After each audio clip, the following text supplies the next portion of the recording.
Hi, I'm IKEA, and for today's video we're continuing and ending our build collection run-through on Character 5. We've already covered all of the builds on Characters 1 through 4, and now we're ending up here on second account, as of course we only have 4 character slots per account. So I have shown you already the 4 of my main account. Here we are on second account. And the way that this character is set up is that it has a smorgasbord of builds that I like. Basically anything that I enjoy on main account usually makes it over here. And because of that, they have, basically a collection of builds that I always enjoy running.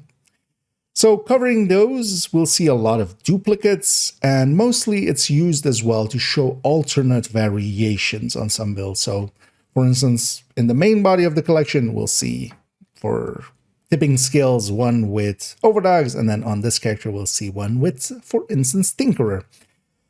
That does mean, though, that, we'll see some duplicates come by, but then also this can be used to see which builds I definitely enjoy and feel are worth keeping around. Everything will be timestamped down below, so you can jump around as you wish. And let's go get started. And just to give an introduction to the build collection on this video as well, the build collection is a Google folder, and in there it contains a bunch of build pictures, effectively all of the builds that I have on my main account, and then this character on second account is represented there as well. The numbering is that the number before the dot is the character. So for instance, we've already seen on character 1, for instance, in the past, 0.1 is then their first loadout slot, and it goes all the way to 0.16, and of course we have 16 loadout slots, so that's how they line up like that. Here we'll see the same. I have 16 loadout slots, of course, as well on this character. So we're going from 5.01 all the way to 5.16 here. And each of these is a full-on build picture. If you click through, you will see all of the stats needed, all of the brands, some of the stats shown there. Usually for weapon builds as well, we have the numbers that are expected to be hit if you reach the same exact stats and the same grading, making it so that you can copy the build over. And here on Character 5, I have basically a selection that we've already seen, as most builds are effectively duplicates or variants of builds that we've already seen. But because of that as well, it's kind of interesting to see what we have here, because these are the builds that I enjoy enough to have brought over here. As on second account, the original intent with second account was just to have a fresh start. That's how it started, of just like, hey, wouldn't it be fun to have nothing of my stash, nothing of like all of the resources and stuff, have a fresh start. Because even if you just make a new character, you still have your, for instance, nowadays as well, grading and such, but also your stash, your resources and blueprints, of course. So a fresh start sometimes can be enjoyable, to the degree that I actually have 3 accounts, but nothing of third account is represented here. Only second account is, because honestly, on third account, it's again a bunch of duplicates. So that would just become, at some point, just recursive almost. So instead, we are showing second account, and here I'm mostly using it to show some variations. Let's jump into that first one, which is already a variation, and go get started with 5.01. And on 5.01, we see a hotshot setup. We've already seen a hotshot setup on Character 1, where we had the hotshot with Chainkiller and Iraldi there. You can also, of course, go Chainkiller Gift, but what you can also go is 2-piece Habsburg. Here we're taking 4 pieces of hotshot for its bonuses. I do like actually running hotshot in full, because I do like that reload quite a bit. And I find myself cycling that amp damage that it has. Once you do 4 shots from the 5th shot onwards, as long as you don't miss, you can keep that 20% going, and that does work out to be quite a lot. Here we are also going with Determined, and we are using Determined here to its full effect, where we are just headshotting on the first one and then just body shotting as much as possible, and we are going to get kills consistently and just keep that Determined up most of the time if we can. Because of Determined as well, we can get Headhunter going pretty strongly, and with MMRs, we can have a really hard-hitting first shot. That is the real benefit of MMRs. Here with the Habsburg, and the real benefit that the Habsburg really has is that it does have a little bit more first shot damage than the Chainkiller Iraldi. The Chain Killer variant, though, actually will have a better second shot because of the bonus of that talent, 150% stacked per shot, or, well, stored per shot. Here we only have 125%, so the Chain Killer actually does better on the second shot, but the Habsburg pieces do better on the first shot. The downside, though, is these hard-to-get Habsburg pieces. Habsburg always comes with a blue core. That means that when we are trying to get headshot weapon handling and headhunter, or headshot weapon handling and vigilance, yeah, we're asking for super unicorns. Generally, the definition of a unicorn is if we just need the 2 stats to be correct so we can record it. Generally, that's considered a unicorn. When we're adding a talent into the mix, we're adding a lot of complexity there, and yeah, that makes them super unicorns. These pieces are overall pretty hard to get. Most people will get them through crafting, especially because you can craft consistently for a lot of chests or backpacks, but you need it to be on a vendor usually. So if it is on a vendor, you can buy from that vendor, deconstruct the parts that they have for the brand's crafting parts, and then from that you can, with other watch points and other resources from that, yeah, you can craft it up. But it can cost quite a lot. So in my case, this cost me around 18k watch points back in the day when watch alts were a thing, which no longer is. Now watch points are account-wide. In the past, they used to be per character. So if you deleted the character and made a fresh one in that in their stead, yeah, you would get the full watch points again. So that's how I got mine. And nowadays, of course, it's no longer per se available that way. But overall, these are also just an upgrade path to the Chain Killer RLD version. A worthwhile one if you really run this style of build a lot, but if you don't, actually, yeah, they aren't per se needed or, yeah, worth it in that case. Let's take it into the game where we see it is saved exactly as that. I'm saving it actually with 2 high-end weapons here, because generally I will keep these exotics in my inventory. So I'm saving it with the White Death. The White Death is overall nowadays the hardest hitting high-end that we have, so we can put Determined there, of course. But I like the Hand Basket quite a lot. It has a lot less damage, but still enough to definitely, for instance, start on a red and such. And even with the Habsburg, just enough to start on a purple with the high grading that we have here.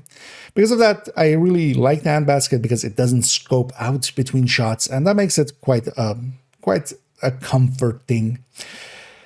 But generally, I will just take one of these 2 weapons. As I said, most of the time for me, the Hand Basket. Although, yeah, for the Hand Basket, you would want to get one that has Detox there so you can put Determined alongside of it, which can make it a harder thing to get, especially if we're trying to get them from the Krampus caches as now, because, yeah, they'll come with a random 3rd stat or talent, and trying to hit either of those, well, if you get one with Determined, you could just put Detox there. But then, yeah, on the second slot, I tend to take either the Shroud or the Nemesis. Both are really good tools. One thing you can go with as well is just taking an Unwavering SMG, because if something gets close to you, you can swap to it, you'll trigger Unwavering, and SMGs have enough crit chance, especially that even that little bit of crit damage that we have as base adds up to that and makes for that SMGs being better than most other tools in that way. And also, yeah, Unwavering being very strong and making it so that you can just beam for the head, for instance. So there are many ways of setting it up. Another is also that you can actually go with other choices than taking the 4-piece hotshot. The 2-piece hotshot is especially that 30% marksman rifle damage that is actually unmatched in other bonuses. But what we could pair this here with is either putting a Fox's Prayer into here, actually, because the Fox's Prayer that Detox, we're going to put Headshot alongside of it, works to be one of the best choices there. And Overdogs does double dip into Headhunter in the same way that Shroud does. So you can double dip. And with the Shroud and the Overdogs, basically you have either 30% or you have the 125% of the Shroud most of the time, because the Shroud is doing tier 1, the Overdogs is doing tier 3, so unless it's something in tier 2, which is a small list, honestly, yeah, you're getting some form of bonus. And that can be definitely a choice. If we take it back into the game, the real price of this one is, especially with this variant, is these Habsburg pieces. They are very expensive and hard to get, but if you do run this style of build a lot, yeah, it's an upgrade path to go down, and yeah, just an light at the end of the tunnel to chase. In my case, I don't end up using hotshot too much nowadays anymore. I don't mind sniping, but determined kind of, if I'm just normally sniping, I'm going, why wouldn't I play determined? And after playing an hour of determined, I got like, I'd rather play something else. So sniping, not per se, well, headhunting in general, not per se my playstyle, but definitely want to have these style of builds. For 5 directives, they are very potent. If you're making one, yeah, don't go for the Habsburg one first. Of course, the Chinchilla Aroldi is thousands of times easier to get. Get that one together, get a feel for it. If you really like it, if you really like that taste, yeah. If you want the Wagyu beef of hotshot builds, yeah, then you have to spend the time, spend the resources to go for these Habsburgs. And then we'll go to 5.02. On the 0.02 slots on all of these characters, we've seen striker builds, and this one is no different. Here, though, we're showing it with the Bighorn, and the Bighorn overall, though, is just a gun most of the way, because here as well, we're just setting it up as a crit chance, crit damage build, but we're just showing it with the Bighorn. In the past, this would kind of show how to set up for a weapon, for instance, like this, that doesn't have any crit chance, and just to show the stats choices we would make for that, because we're, of course, going to take a lot more crit chance on the gear to make it up, and so we still hit a high enough crit chance, in this case, 58. Nowadays, though, with Lexington, actually, and Equalizer, we generally go that route as well, where we, for the most optimal setup, we're taking 3 crit damage mods on the Lexington. And because of that, that kind of overlaps with this, of course. This setup, though, wouldn't work for some of the other exotics, and that's kind of the thing nowadays. You either set it up that either 55 or 61 version, where you can take some of the other exotics, like, for instance, Elmo and Chameleon and Eagle Bearer and such, or you set it up on the 58, and then you can take Bighorn and, yeah, Lexington, for instance. Because even for FAMAS, yeah, it couldn't take 3 crit damage mods. The Lexington can, because it has a long underbarrel rail. But we're kind of bearing the lead as, yeah, Strikers is very much one of the most potent sets in the game. It is our go-to for getting shit done. We've already repeated the text quite a few times of when the going gets tough, the tough grab their Strikers, and that still holds true. Especially a chest striker for certain situations is unbeatable and unmatched by any other gear set. An Obliterate Striker, though, nowadays does have some competition, but the Obliterate Striker is still our general go-to, our general meta, because getting to the 200 stacks that the chest striker needs, yeah, that requires either basically long enough engagements or the thing of stacking with the ACS, and especially, for instance, the prime example of this is the Incursion, where on several bosses they're immune for a little bit, but we can still stack on an immune enemy with strikers. So by just shooting them with the ACS while they're doing basically their intro coming through the wall and such for right, we can just shoot them in a stupid face with an ACS, get our stacks up, and yeah, then getting to 200 isn't too hard. In general play, you could also make a point of just trying to stack consistently with the ACS to get to that 200 stacks more often, and then just run the chest striker, because overall the difference between an Obliterate Striker and a chest striker is around 20% in favor, of course, to the chest striker. That is a big gap, and yeah, but in general play, if we're just using the AR, especially, for instance, here in somewhat slower AR, not, for instance, a thing like FAMAS or such, or an SMGs, where we can go into the thousands, or into the 1000. Here, with just using the main weapon and not per se considering it with stacking up, Obliterate works perfectly fine. And that's why we go that route, where we take a 100 stack striker, and generally we set it up with the backpack, especially so we can bring in some of the exotics that we have. So we've already seen, for strikers especially, we've seen Coyote variant, we've seen Tinker variants, and Overdogs variants already. This is another Overdogs variant, but then here just shown with the Bighorn and, yeah, the alternate layout for the crit chance especially. As with all of those as well, yeah, we have all the other options kind of in the corner there. Here, of course, it being kind of set up for an exotic. Tinkerer is excluded because, yeah, Tinker wouldn't work with the exotics. But overall, strikers, of course, yeah, one of the mainstays. On all my characters, I want to have one of these just to get the harder things done, and have them be available for when we really need to carry.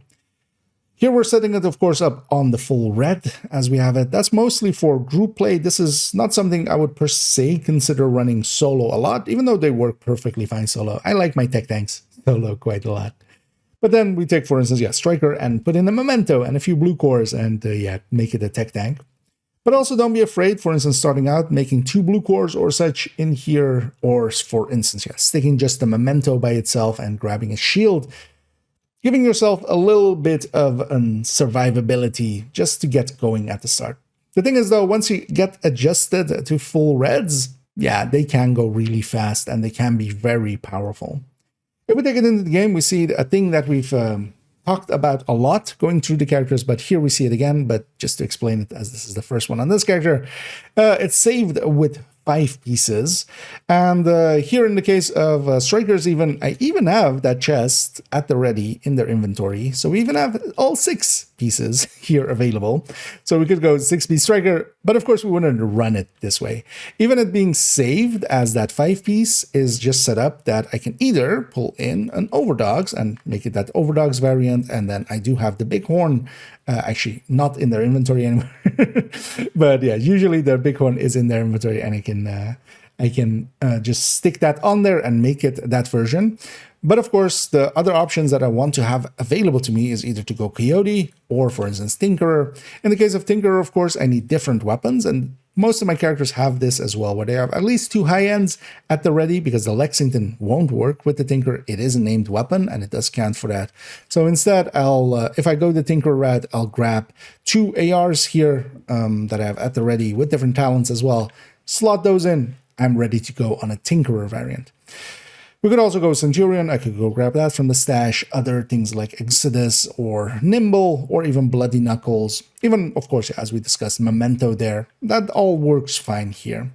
Giving yourselves the options is very nice. And nowadays as well, if we are going the route of, for instance, sticking Overdogs in there, I would generally want to have a secondary option. Overdogs, with its mechanic, overall works out to be more than anything else in the game. And just in general play will work out to be one of the strongest things. But for certain fights, and then again, actually Incursion comes to mind, where we have fights where we're fighting a boss and the boss is the primary target, and for instance, right is a tank. When the other enemies are about, this won't be active against it. Or with the Lovebird fight, where the assaults spawn around, and there's tier 3 enemies around, and it won't be active against them. So generally, before the fight, before the thing that I'm doing, I'll think about, hey, will Overdogs work? If it doesn't, I'll go to an alternate. Or if I just want the playstyle difference of, for instance, one of the things I like quite a lot actually is going Tinkerer and then taking Killer plus Fast Hands. Fast Hands feels really nice, of course, but I wouldn't want to have it basically by itself and give up Killer. But if I can, with Tinkerer, have basically a little bit of both, that works out to be an enjoyable thing and just a different playstyle thing, of course.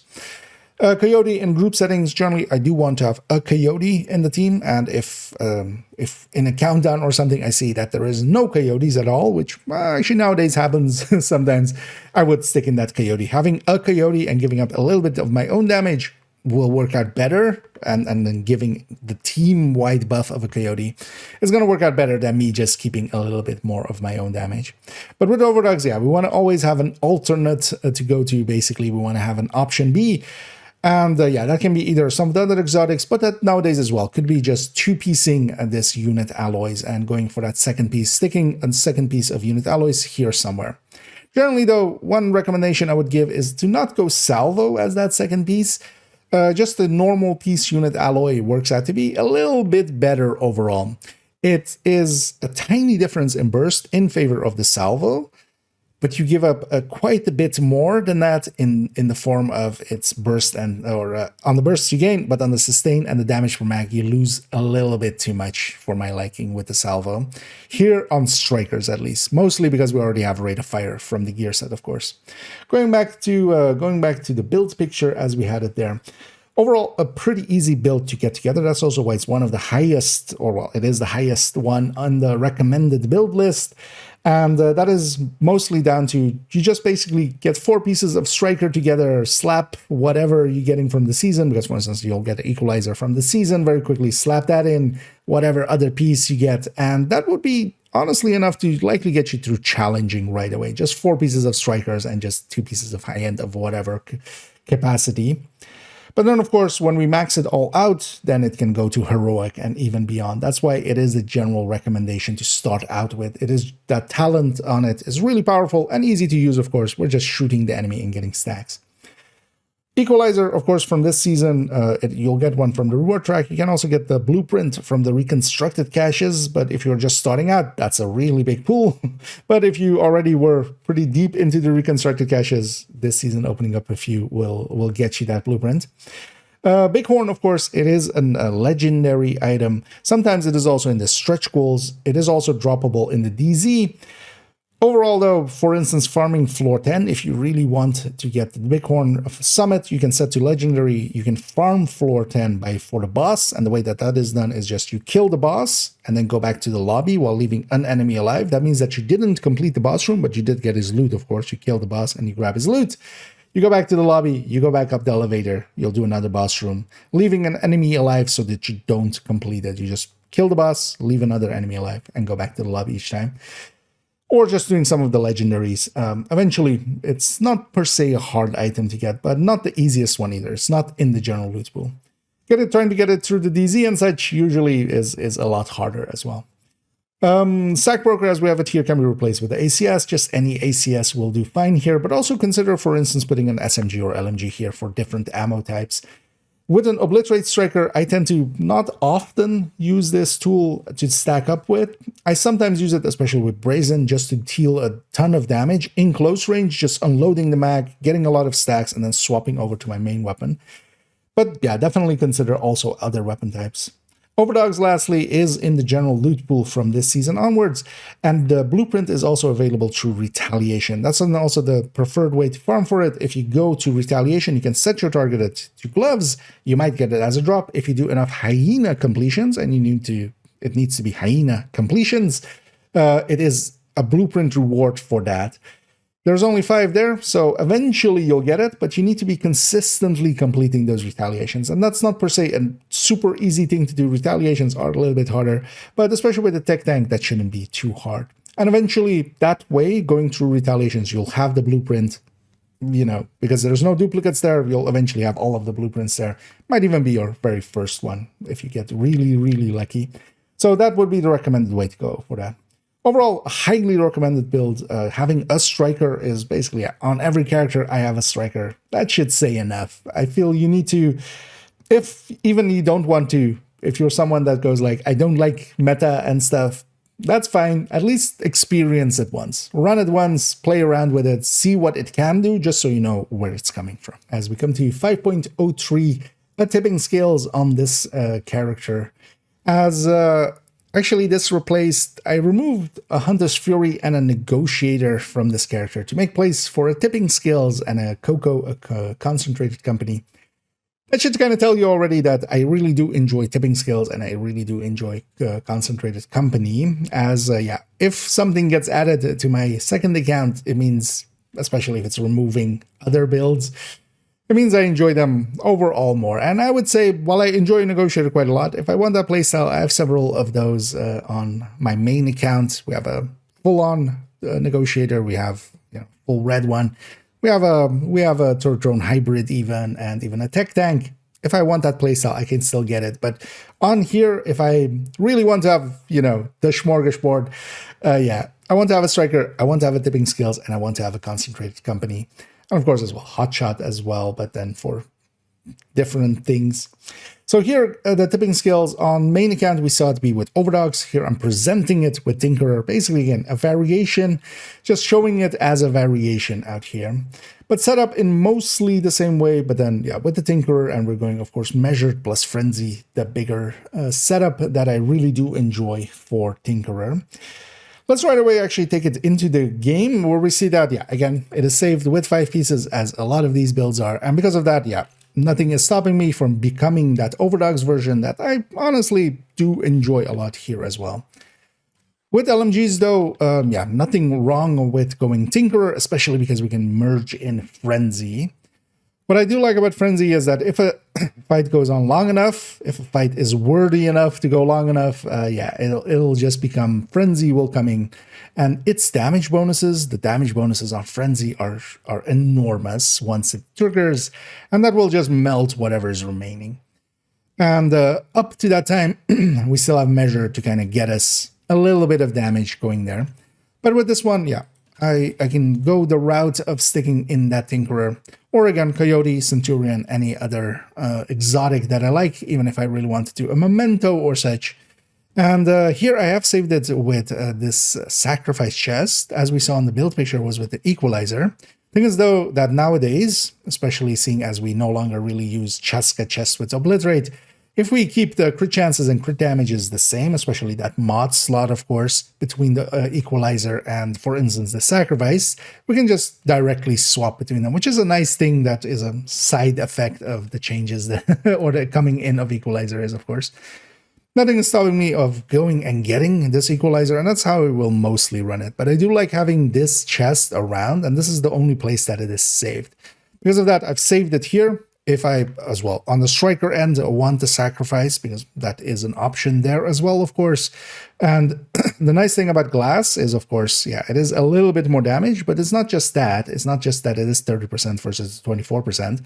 This is 30% from the very first shot, where, of course, Obliterate does need to stack up to get to that 24%. And that does take a mag, basically. So you do a ton more damage at the very start, where usually as well, it matters most, especially on builds like these that are stacking builds, where their damage is lowest at the start. It can feel quite a bit better to stick glass in there. So I'm definitely someone that does enjoy glass in these builds. But I end up running it quite often with Obliterate just to not have the headache of course, that extra incoming damage, which is the downside of Glass Cannon as well.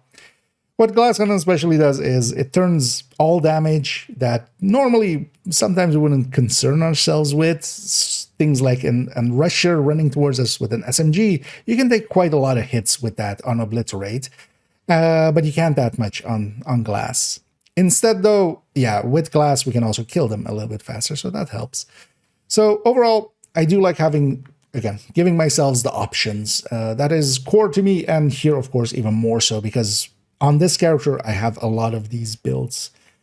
If we go back to the build picture, yeah, tipping skills, a very potent set. It is especially LMG based, of course, where it gets those bonuses. And that's how I tend to run mine as well. And we did a build showcase on it recently, if you're interested in seeing more of it, and a little bit of variations, especially in the exotics and such. We generally do take the backpack, we leave the chest out. I don't like the chest for tipping skills. Taking it to 15 seconds for its stacking means that, honestly, in the few places it would work out, and where you can do pre-stacking and get damage out that way, I would likely just pre-stack strikers and get even more damage, because the damage difference between the chest tipping skills and an Obliterate tipping skills is actually not as large as, for instance, the striker variants that we saw. Because of that, I just don't even show the chest even as like a variant or such. I just don't even have that on the characters or in my stash. So overall, I just avoid the chest. So taking that backpack, yeah, we can go with any of the other exotics, especially if we're taking Equalizer here. We can go Overdogs, we can go Tinkerer. Tinkerer, of course, is from the Manager Climax mission. So if you do that one on any difficulty, you have a chance at it, but doing it on the first clear or master is a guaranteed drop. Because of that, Tinkerer is gettable, but it's not the easiest mission to get done, especially on master. There are places that can help out with that, several discords that, you know, do community runs, Sherpa runs, things like that, where they help players to get them. Or you can try matchmaking for it or LFGing for it, and you might find like-minded people. The Tinkerer is well worth getting. It is one of the potent exotics, and yeah, it does come up here and there.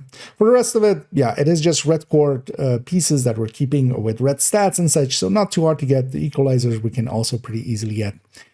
Here we're especially also using the classic M60. That is my preferred weapon for tipping skills, where it has a longer firing time. We can also go GR9, that's why I have it as a secondary here, but I definitely prefer the burst DPS of the classic M60 by quite a lot. I feel the GR9 feels generally quite weak. You know, I'm basically just using it as a secondary there just to bring frenzy in, and it could be really any weapon. One thing I generally go for as well with tipping scales, we have way too much crit damage, especially by extension crit chance kind of gets hit, where on most LMGs, if I was using an LMG on strikers, if I were using it on CoCo, I'm going to go with crit chance as the third stat. Here on tipping scales, rate of fire, DTH, and DTA, damage to health and damage to armor, are kind of the go-tos, and somewhat in that order. So I generally, for my general use one, go rate of fire.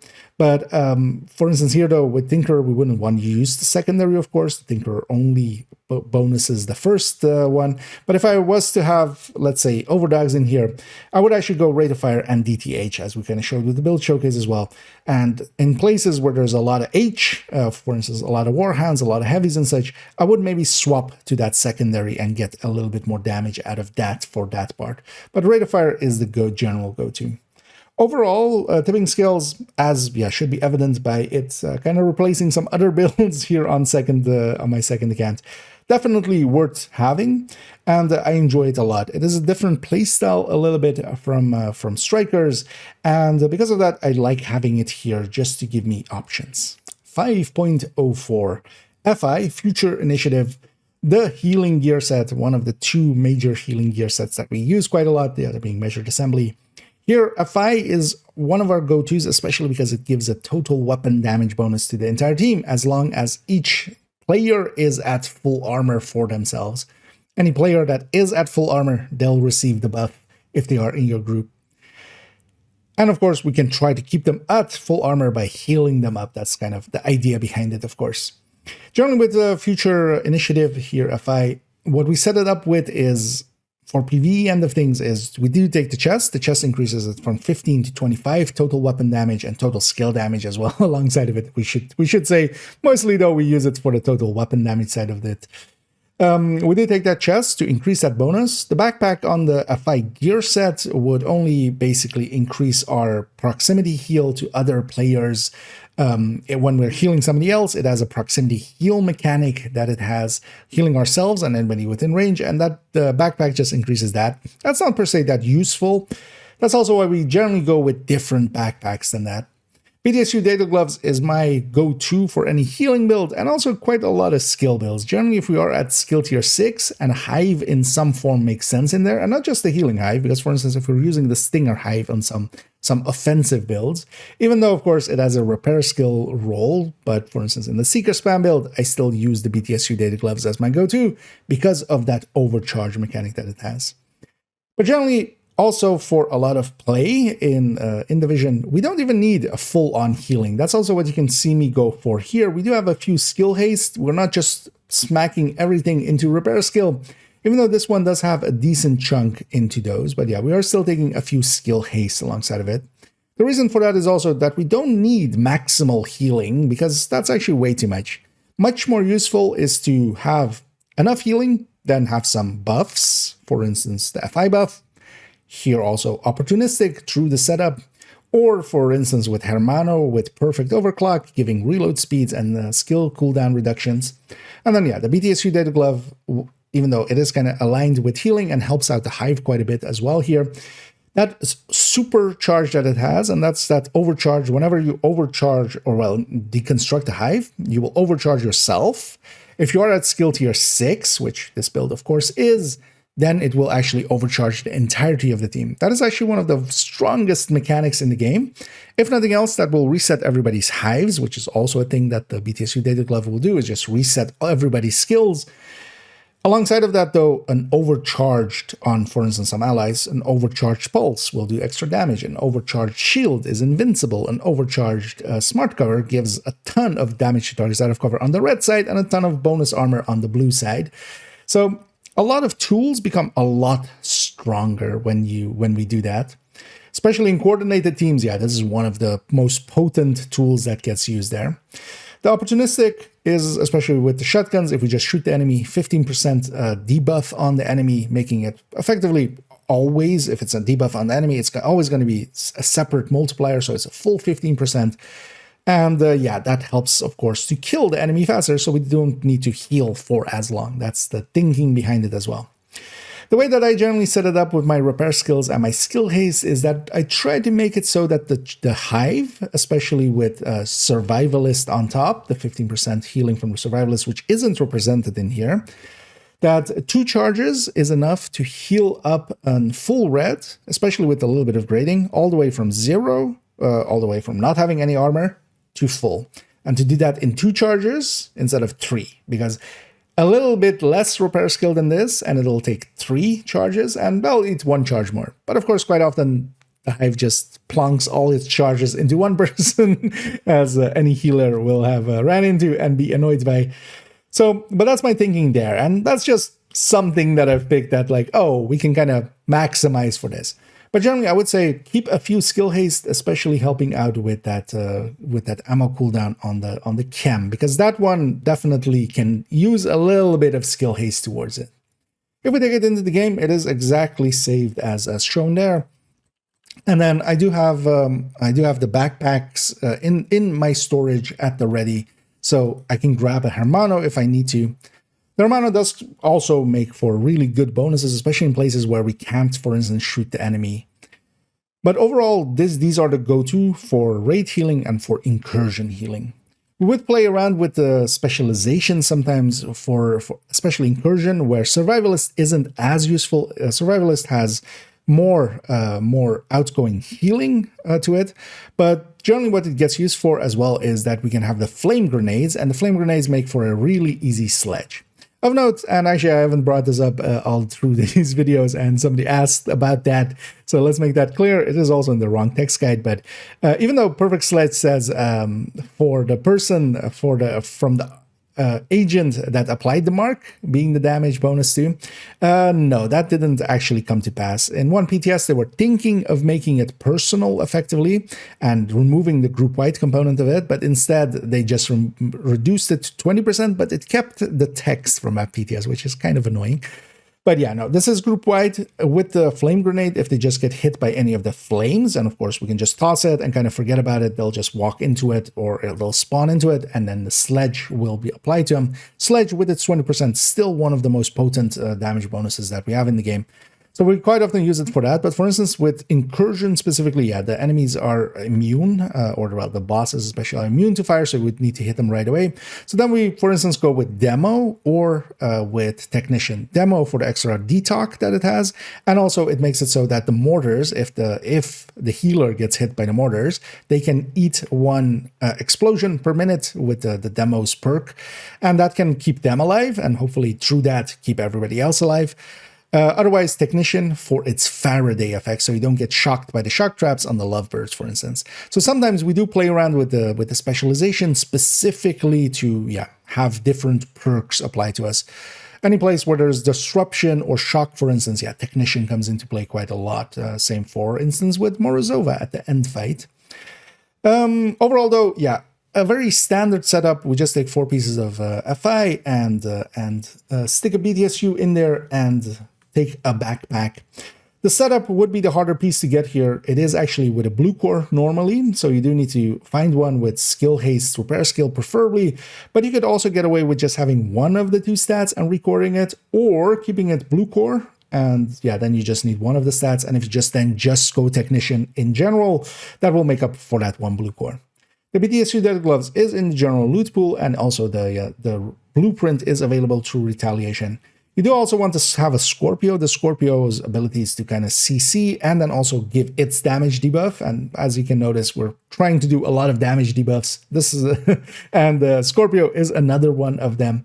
And that means that getting the Scorpio is kind of nice here as well. Applying opportunistic, of course, that's why both of these are shotguns, and we aren't going, for instance, with the rifle version of Perfect Sledge stage left. Scorpio is available from the general loot pool and also from Retaliation Lefties, just a general shotgun.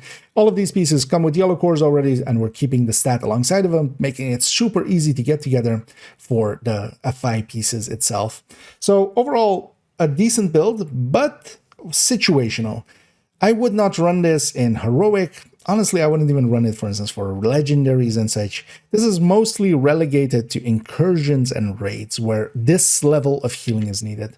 For heroics and even legendaries, I would consider something like a combat medic, which has a lot more combat capabilities and is keeping its own damage up. For legendary as well, I would, for instance, consider a refactor setup, which can do enough healing and also do some damage alongside of it, and you're not as reliant on your teammates because you're doing a little bit of damage yourself. But with a good team, definitely, yeah, if you're supporting them, but that's the thing, of course, this is a support build. You need the team to be there to support them, to be worth supporting. And yeah, in raids and such, of course, they are invaluable and one of the core builds to have. And coming to 5.05 on my 05 slots, we have generally some form of Eclipse or Eclipse-alike. As yeah, for instance, on one character, we had a refactor setup to be with fire, but generally this is my Eclipse slot, and yeah, here we're seeing a variant again. This one we've on the gear side of things already seen on character 3, where we had this exact same layout, same weapons, but not the same skills, because here we're running Gunner and we're running the Banshee Pulse. This is just to show this variant by itself, and this is also my recommended starter variant overall. In the masterclass and even the build showcase that we did on Fire Eclipse, we showed this, and this is really nice to have starting out because that Banshee Pulse is really easy to use. You can use it through walls, and we'll make it so that even if you're kind of starting out and aren't really proficient with the fire cam yet, you can get something going, right? You can get some help out to your team. Overall, Eclipses, yeah, they are somewhat, I often consider them just groups play builds for me. Some people do like running them solo, especially, for instance, going solo with challenging and then 5 directives in the seasons that works out well. And then farming is pretty fast with these. But for me, they are my quintessential support build in especially missions on heroic. I quite often joke that I'm a Eclipse main, even though that's less and less so true years, not nowadays, but years, with a lot of the modifiers not really being conducive to either needing CC, because we're, for instance, we had seasons where anybody would set everything on fire with microwave coils, or seasons where people are invincible anyway due to Zealot. Yeah, you don't need the group CC then. But for general play, I feel, honestly, 3 damage dealers and a Fire Eclipse are for a heroic mission. It's going to work out better than actually just having a fourth damage dealer alongside of the way. And what these can do, Eclipse is a gear set that, whatever status effects this build applies, this player applies, all of those will spread on kill, on death. That doesn't need to be your kill, as long as it is applied by you, that will spread. So what we do is just send the fire cam out, set enemies on fire, our allies will spread it. With the backpack, we're getting some extra damage out of it. With the chest, we're getting an increased duration on the spread and an increased range on the spread. And then, we're putting 2 more pieces in here. Now, the electric piece doesn't per se need to be here. It could be any of the lower slots. We are taking a Vial Mask because that little extra damage that it has does work out. It's basically an extra little bonus, and we don't really have great other options available. Even though nowadays, do consider Blacklister, because especially when you're setting stuff on fire, they're not shooting back. I've played around with it with that 20%. I find it sometimes annoying to have to, for instance, mark an enemy, and it's also annoying that it doesn't work on the very last enemy when just one boss is staying upright. But also, we are not, while we're doing decent amounts of damage, we're not per se a full-on damage dealing build. If we take it into the game, though, we actually see that I don't have it saved with Gunner, even though we're showing it like there, of course. The main version of it, for me, the baseline is definitely with Survivalist and then also taking that Stinger Hive. I really like having the fire cam alongside of it. The fire cam versus the fire sticky is a lot more usable, I feel, especially in missions where we have ammo for it. Otherwise, we're stuck to the cooldown of the fire sticky. And I don't like having a fire sticky alongside of this because I can just do the fire with my fire cam. And having an extra hard hitter in the form of this hive is actually pretty strong. The Stinger Hive can actually delete entire waves by itself, so it can do a lot of damage.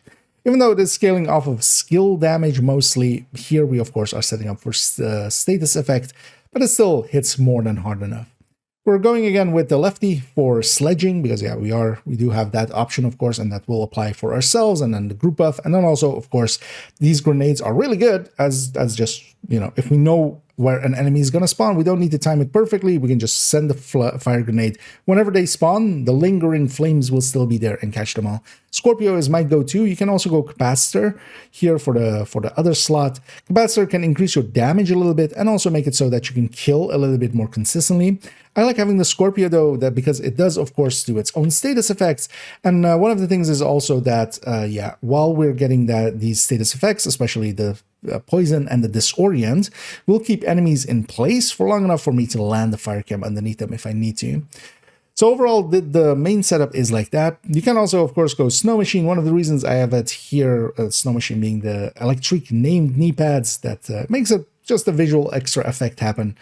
I generally go with the glove slot here, and that's you will have seen that throughout my characters. And the reason for that is that sometimes, still sometimes, I'll take the electric instead on the mask. We'll put in a BTSU data glove.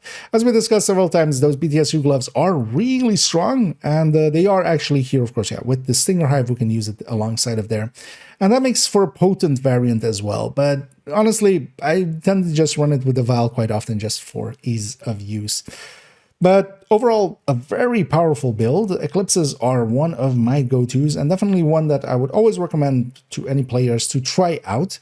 One of the things that I like about them and why I do enjoy running Eclipse quite a lot is in a game of basically, you know, warriors, everybody just running red builds, basically. Running a fire mage, yeah, that stands out, of course. I do enjoy it for its different playstyle. Overall as well, very easy gear set to get together. It always comes with yellow core, so just we get the pieces and we just put a status effect alongside of it. Alongside of that, we just take some skill haste, and specifically as well, skill haste. Don't take skill duration. Skill duration does not apply to the fire duration or the bleed durations or such. For instance, for the fire cam as an example, it is only how long the gas cloud stays in the world before you detonate it, which honestly should be in the seconds before you detonate it. Also, with the fire cam, because I know a lot of people don't know that, and I'll just keep harping on it until everybody knows. Yeah, you can double tap the button that it's on. So here it's on E, for instance, for me. If I double tap the E button that it's on, any clouds, when I fire the cloud, when it disperses, if I double tap E, it will ignite it. You don't need to shoot it. And that makes quite a difference in how usable that tool becomes to people. Because yeah, if you were shooting it in the past, try it out that way. You will likely find that it's much easier. The electric piece is very easy to get. If you want to be fancy about it, you can, of course, go Golan as well. That used to be our go-to in the past before electric existed. But a Golan comes with blue cores, so you need to recore it. And yeah, we've seen some of those around. Val is generally available from the general loot pool, and also the blueprint is available to Retaliation. Same for Scorpio. Lefty is a general item. And then, yeah, specialization-wise, we can actually play around with some specializations because this is actually kind of to highlight that. We do go Gunner here for the Banshee Pulse. The Banshee Pulse is a really strong tool, especially for beginners, just because how easy it is to use and you can use it reactively. That's the thing with this gear set. It really helps if it's on somebody that knows where all the waves are going to spawn and can send the fire cams already in ambush instead of playing reactionary. Whenever you're playing Eclipse reactionary, it doesn't work out as well because it's kind of hard to catch some of the enemies and such that way. But if we know where everything is spawning, which running through missions, you'll learn after a while. And one of the reasons I know most of the missions as well as I do is because I run Eclipse a lot and I need to. It's kind of my job to know where stuff is spawning just so I can, you know, for instance, set the hive underneath them. But overall, this can be a good way of learning that as well. Even going for instance, sharpshooter, I've done that from time to time, and there we're just using it, well, for instance, in that season with microwave calls for that drone, but also the flashbangs from that are really potent and very easy to use, of course, as well. So there are definitely reasons to go with different things. Also here with Gunner, we're getting foam through the foam grenade, which once in a while comes in handy. So this as a variant is worth running. I would recommend starting out with this actually, and then playing around with the main variant as well, which is just survivalist and then Stinger Hive alongside of it. So not a big change. 5.06, we see an explosive build, a setup for Mortar. We've already seen one on character 1, where it was set up with Sacrifice and Contractors instead of the three-piece Empress that we have here. And the reason for that is that that version is actually a little bit harder to get, but a little bit more powerful than this setup.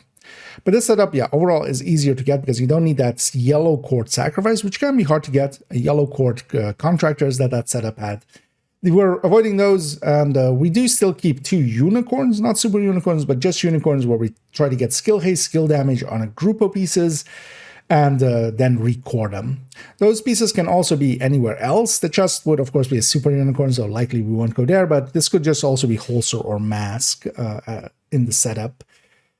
Here, though, yeah, we have 2 pieces of Grupo, 1 piece China, 3 piece Empress, as that feeds all into, of course, our damage here. Especially the Grupo plus the China are definitely worth having if you're going any real mortar build, especially. That explosive damage is a separate multiplier, and we don't have that much in there, because here, of course, the skill efficiency, for instance, does feed into the skill damage. The skill damage itself feeds into skill damage, of course. And then we're pairing that as well with glass here, and then also shock and awe. With shock and awe, we generally do trigger it quite often because both the mortar and the stinger hive that I have here both actually will apply bleeds, and that will trigger that. We could also go kinetic momentum, but with this build especially, I tend to, for instance, use my hive quite a lot, and that would be on cooldown quite often. So I like actually having glass and having that be the mainstay of this build. These setups with explosives are especially here for the mortar. The mortar is one of the better skills that we have available in general for dealing damage. And yeah, it has a lot of damage that it can do in a radius, and that's its strength as well. It can hit multiple enemies, and that's also then its weakness, especially on a single target. It feels pretty weak. We hit pretty hard with that mortar, as we can see, we're hitting basically all the enemies for around, well, a little bit around 8 million-ish, as we see there, especially when we do have DTA going from the shotgun on top by holding it when the shot lands. And then we're pairing it actually with Hive here mostly, but you can also go with different skills. As I lean that way, you can also go with the Stinger. Well, the Stinger Hive either clusters alongside of it or even Sticky. That's especially for the Sticky and the Stinger Hive and other things, we do take the skill haste. The Mortar doesn't per se need all that skill haste, but it is nice to have for the skill alongside of it. But even for the Mortar, you do want it to come back reasonably fast because, yeah, if it's on cooldown, you're kind of out of your tool. This definitely is also a group support build again. I wouldn't run this solo. It doesn't have the killing power, especially against things like heavies and such. Even though here we're running the capacitor, and we could, on solo scaling, kill an heavy in due time. Yeah, this would be alongside of other players mostly in my case. Especially if we can catch some spawns, this can do really decent damage. This used to also be, in the past, the go-to for Hollywood and such. Nowadays, I don't really use explosive builds for Hollywood anymore because we can just trigger it with the jammer and with the specialization weapons, and especially with the ranges on them being so much wider. Yeah, I generally just lob a grenade into the pack and then that'll take care of everything. But I do like still having these, and that's why this has still stayed on this character, as once in a while I'll pull it out and play around with it. Of note is actually that this layout-wise, there is a reason I'm going with this layout as is, with the three-piece Empress on this side, and then, yeah, the explosive pieces on this side. And that is that we can trade this in underlyingly to contractors, to a Fox's Prayer, and then take a Wyvern backpack or a combined arms, the Force Multiplier Perfect combined arms backpack, and then we are set up for Oxy. So that's kind of the reason why this is set up the way that it is. If we take it into the game, yeah, it is saved like that. We are actually going with an in-sync shotgun alongside of it. The DTA of this does apply to our skills as well. So we do want to have a shotgun, especially. I am saving it here with the Scorpio, even though we saw it there with the capacitor, of course. We can go either way. I like having the Scorpio here too, because we can use it just to, for instance, yeah, with that poison, we can stagger reds and purples, and then we can much more easily land a mortar shot on them. But the capacitor does add a lot more damage on top. Overall, these aren't too hard to get together because we're keeping a lot of the pieces yellow. Except, of course, for these two group of pieces. And those two group of pieces are well worth having. That 20% explosive damage will really beat out most other things. Because we are putting skill damage pretty high, we're getting heavily diminishing returns here. The explosive damage, while we do also have multiple bonuses going into that from the demo, from the China Light, it isn't getting that high into numbers. So that 20% is still pretty high up there. Then yeah, specialization-wise, we are going demo, a given almost, because yeah, we need that for the mortar. And I would definitely say if we're going an explosive build, either we're going Seeker Spam, and then we're going with Hardwired, or we're going the Mortar route. If we're going high-end here, we're going the Mortar route. Of note, the Stinger Hive actually doesn't scale with explosive damage. The Seekers and the Explosive Sticky does. But the Stinger Hive only scales, even though it is an explosive, it does do yellow damage. You would think explosive damage would apply to it. It's just a quirk of it in year one not being an explosive skill. It used to be basically a pure skill damage skill in the same way that the Oxy is.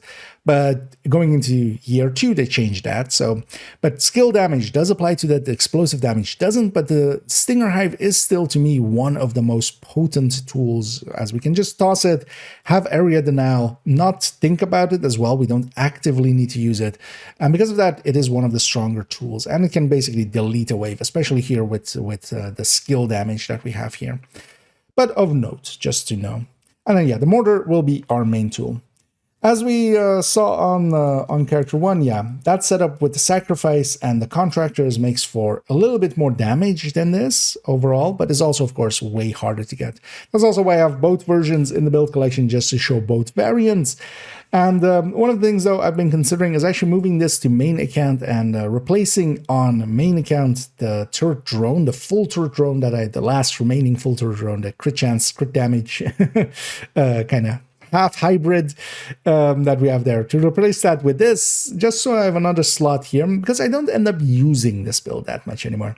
It used to be the go-to and the mainstay for Hollywood. I still sometimes find myself using it here and there, but yeah, in a lot of places, an Oxy build, and that's also why I do still have it, we can alternate this into an Oxy build by just replacing out the right side effectively, and then the skill, and then we take Technician, Artificer Hive, Oxy, and then this becomes Contractors and Fox, one with a yellow core, and then a Wyvern or a Honeydew backpack. So by doing that, I have two builds in one, but I might actually alter this to become just an Oxy full-time, just so I have more access to it. Overall, getting those group of pieces is a little bit hard, but for the rest of it, it's pretty easy to make. It is kind of fun, except also consider that the screen shake that you cause with the artillery turret, some people really are annoyed by that. So make sure that the teammates that you're with are okay with you running this style of build. But once you kind of get the hang of it and really get the mortar singing and hitting enemies consistently, because that is a skill onto itself, and I enjoy mostly playing it just for that, just trying to become better with the mortar. But yeah, if all of those things do align with what you have in your life, maybe it's worth making one of these and yeah, putting a mortar in your life as well. And coming to 5.07, we see a Striker Combat Medic. Combat Medics are a style of build I enjoy quite a lot. We've seen already plenty of them. We've seen an Umbra, we've seen a Striker already as well, and we've seen a CoCo variant that was recently added. What we're taking here is gear sets that are geared towards damage, like Strikers, like Umbra, like CoCo, that work well enough on the damage end just by their talent, and then we're yellow coring them up. By yellow coring them up, we could either go to a drone hybrid, as we saw with, for instance, the CoCo and the Striker one. If I have a combat medic alongside of it, I generally also have then the drone hybrid. I don't end up running the drone hybrids enough nowadays to keep them around. So here I've just kept the combat medic, and in this case, I've kept the Striker combat medic. We are doing a variation thing again, because on the other build picture that we saw, I had it with the Obliterate chest. Here I'm showing it with the Ferocious Calm. And also here, one of the things I don't mind taking at all is, for instance, taking two repair skills alongside of it. This one used to be actually all repair skills, so it had basically no crit chance, crit damage, except for on the chest piece that I was kind of also using on other pieces. But it used to have more repair skills around on the Striker pieces as well. making it so it could heal decently well, but honestly it gave up too much damage for my taste. So I've kind of struck a balance, or tried to, and this has been done a few seasons ago, where yeah, we took most of those repair skills out, made it also so that it can effectively go between being a combat medic and a turret drone hybrid, because I can just swap out those crit chances. Of course, I would just swap in a glove, stick in a Memento, swap out the turret and drone in, and it will be a turret drone hybrid, of course. But I kind of like this balance, as it gives me a little bit more healing, not a lot, but a little bit more healing, definitely enough to be felt. And one of the nice things is that the healing cam especially now has enough power to just, even for a graded ally, if I hit them with the healing cam and we do the burst healing, if they're full red with even grade 30, yeah, it's enough to, with the burst and then also 1 or 2 ticks, to heal them up to full. And that does give people confidence that you can heal them enough, and that does make a difference. And of course, on the healing hive as well, we of course get a little bit more healing there. Here we're using the striker side of things just to do more damage. We're going for the 100 stacks. We are just going in with the capacitor and trying to get up to those 100 stacks. It does take a while, of course, and yeah, that can be a little bit painful. But then alongside of that, yeah, the rest of the build is going mostly towards those yellow cores, and those yellow cores just feed into the skills, making them 6 skill tier with the technician that we have here, allowing us again to have the BTSU data glove for that overcharge, the supercharge, and here outright as well. Again, a supercharge, because yeah, we can just trigger it right away. We just deconstruct the hive, we are supercharging. And yeah, that again lets resets everybody's hives alongside of it with the BTSU data gloves and give them an overcharge. Well, it resets all their skills. And yeah, that can be very potent if smart covers go out and such, and pulses go out, or even when people are just running shield, their shield is invincible. So all of those things are very potent, and that makes this actually pretty strong. To me, this is one of my go-tos, especially in seasons with no regen, because there we do want to have a little bit of healing to make up for the out-of-combat healing not being there anymore, of course. And this then is the Ferocious Calm setup for it, even though we saw actually on the characters we saw previously, the Striker on character 3, there I also had it saved actually with the Ferocious Calm, just so I could have that option, and then we could always swap out to, for instance, having the equalizer come in, of course. So giving me the options, because Ferocious Calm can be really strong, that Overwatch, giving 14% to allies in total weapon damage and skill damage, as long as I stay in cover, works out decently well. If we take it into the game, we see actually it is saved as a 5-piece. The reason for that is that, yeah, as we discussed, I could actually swap out the mods that we have here in the repair skills that we have, stick in a Memento instead, and then we would actually, with the turret and drone, we would have the turret drone hybrid variant of this. But also, this way I can play around with it even more, and I've played around, for instance, having blacklisters on this, on a build that can heal itself. Blacklisters maybe would be less of an issue or such. And also, of course, I'm not, you know, for instance, I'm going to be running an innocent group. I'm not going to be the main target of the enemies. So things like that. And then, of course, yeah, for instance, even running it with Birdie and running it with the Birdie backpack, just so I can revive more and have overcharges through that system, for instance. So I've played around. This gives the options, again, with the 5 pieces to play around. But of course, most of the time, I am going to run it with that BTSU data glove. That Chesto definitely can go and become an equalizer if I don't want to have, you know, definitely trying to stay in cover and keep in cover. It's not my general playstyle, so I need to actually actively think about being in cover. While I do use cover, I generally just use tall cover and just stand behind it, not using the actual cover system. That usually works out to be a much more beneficial thing to do as well, and is a thing that I've trained myself to do. So actually going in cover consistently, not something I find myself doing often. So I can always run it with perfect obliterate instead, giving myself just a little bit more damage at the cost of that group buff, of course. But overall, well worth having, especially if you are a kind of player that likes playing Healy builds and such. And for Heroic, this is more than enough healing alongside of a decent team. This wouldn't be enough healing, for instance, for raids and such, as we were discussing with the FI earlier on. They are the mainstay for incursions and raids for me. But on Heroic, they're overkill, and they also don't give me enough to do. I would honestly get bored of them quite often. Because actually these are harder builds to play than most people realize, especially if you want to actually perform well and, you know, be good at the healing and the shooting part. Because most of the time I'm shooting just as much as anybody else on the team, or trying to at the very least. And alongside of that, I'm trying to keep an eye on my allies' health and armor. When they get hit by the enemy, I want to heal them up as quickly as possible and get them back into the fight. Letting them shoot more as well, because yeah, they don't need to spend the time to either medpack or, for instance, yeah, take even more safe positions. And with the BTSU, we can give the group woof. And one of the things that I've found recently that I enjoy a lot is the Hive with a decent team, and depending on the content, will be more enough to do the healing, and then we can bring in a smart cover. And of course, we are at skill tier 6, so we do get pretty strong smart cover out of this, giving us that damage targets out of cover, and especially if the team is kind of willing to sit in my Hive and then also into the smart cover while in cover, together with my Overwatch on top of everything. Yeah, that can really boost up a team and yeah, give us all of the healing as well that we need. Overall, though, these aren't the easiest builds to put together, because we are taking a lot of red core pieces and yellow coring them. At least because they're red core pieces, they mostly will drop with red stats underneath them. So at least that part is easy enough to get, but then yeah, we do need to record them, optimize them up most of the time as well, so it is a little bit more expensive and not that new player friendly. BTSU is in the general loot pool. Ferocious Calm is a DZ item.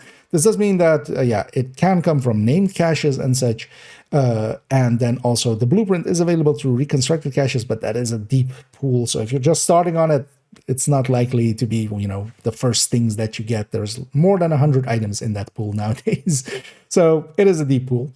Kabazzer is generally available and is, of course, also on the first one. You need to go to the summit and do 5 challenges. That is how you first unlock it. Doing 5 challenges, honestly, for experienced player will be like 10 minutes. If you're not that experienced, maybe half an hour. But getting just 5 challenges done in the summit, and it just needs to be any difficulty, you can just do it on normal. Yeah, unlocks your first capacitor for you and gives it to you right away. And that is once per account. So pretty easy to get. Overall, combat medics are highly recommended, especially for the kind of player that has that playstyle of wanting to be somewhat, you know, a combat medic, half healing, half combat. That's also usually how I introduce them: combat first, medic second, and that's also their presence on the field. They can't heal as much as a full healer can, but that's of course, yeah, then the presence of a full healer can do that much better, but it can't do the damage. There they do the buffs. Here we're not doing that many buffs either.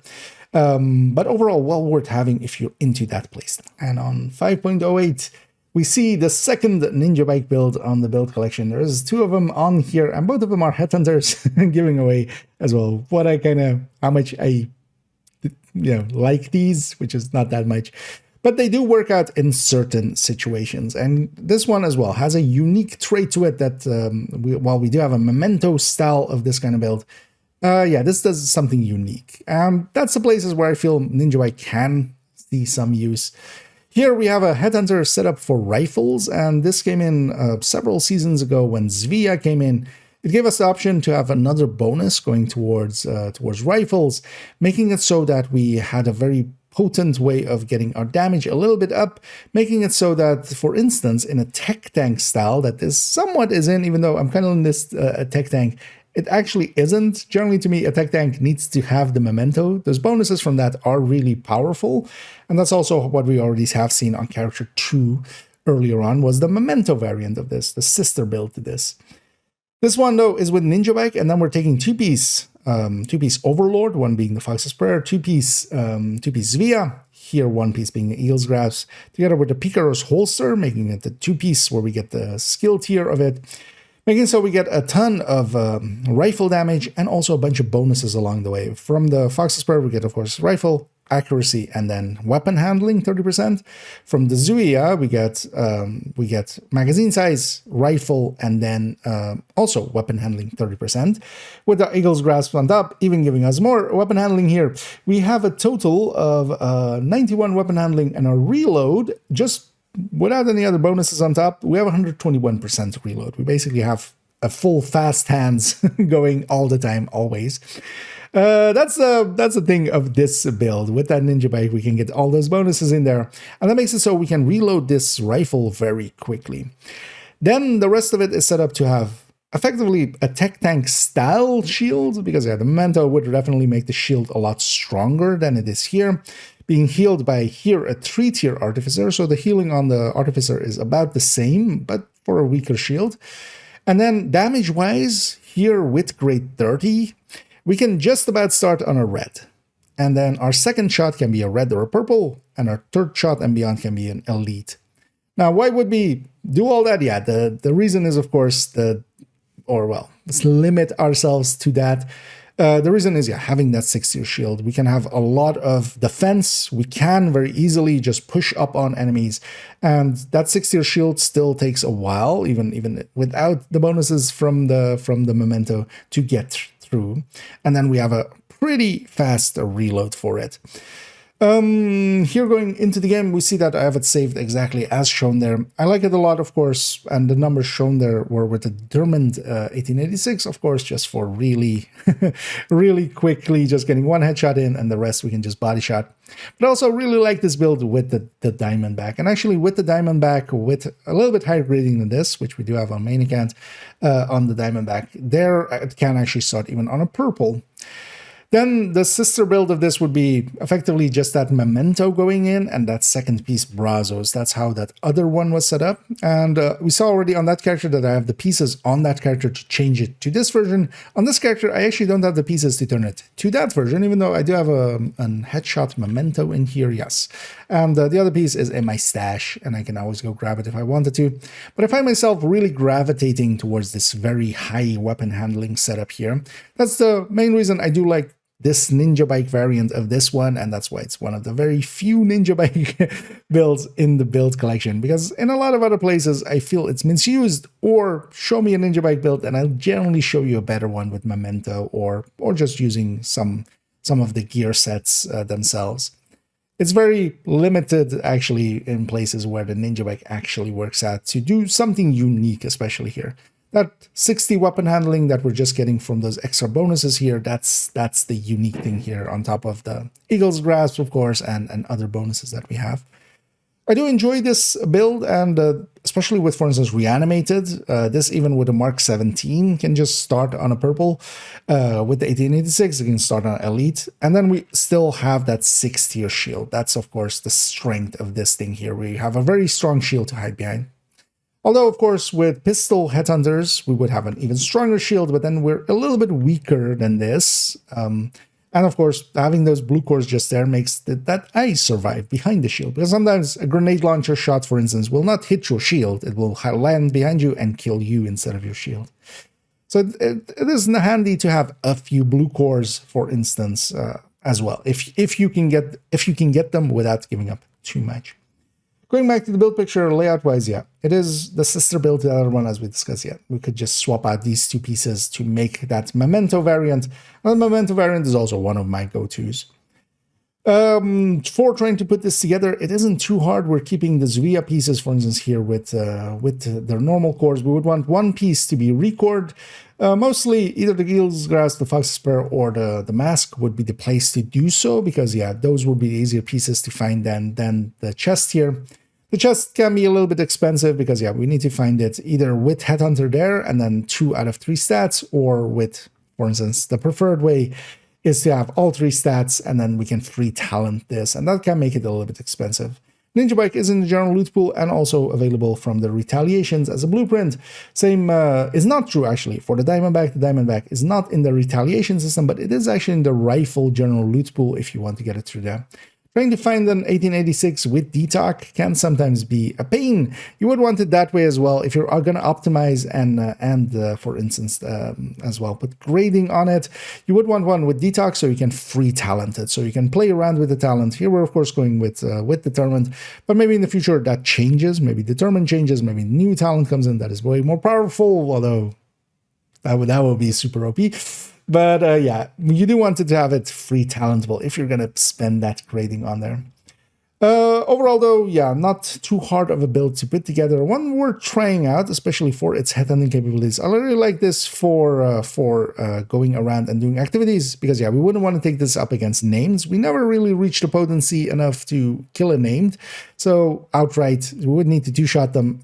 Because of that, yeah, on things like public executions, where there's always generally a red or a purple around, we can one-shot the red or two-shot the purple. From there, we can go to the purples, and then we can go to the elites. And basically, very easily, of course, with that determined, dish that out really quickly. And then having still a very potent shield to hide behind, so we don't have to even really play smart. We can just stand out in the open for quite a while. Overall, pretty powerful builds to have around. There's a whole build showcase if you want to see them in play, both variants, and worth having, but only really if you do like, yeah, the style of a tech tank and you want to have Headhunter with it. That became possible when Zvia came in. And continuing on to 5.09, we see a Headhunter's Fury. We've already seen several on the main characters on main account. Here we're seeing a variation again. Here we are showing that Hunter's Fury that we had on character 1 from a time ago, but then without the going Chain Killer plus Vigilance, the way that's shown there. Here we're showing it with the Memento backpack and a DNH chest. As we showed with that character, I actually had it set up where it could also become this, as I had it saved with 2-piece DNH. This one is actually saved as a 5-piece, as we'll see in a second. Headhunter's Furies, as we discussed in a recent pistol build showcase, they're really great for going around and doing activities and such. We can take either the Harvest or the Regulus. That's the two main tools of the pistol Headhunters. That's also why we call them pistol Headhunters, and we don't specifically name one of these because both are really good.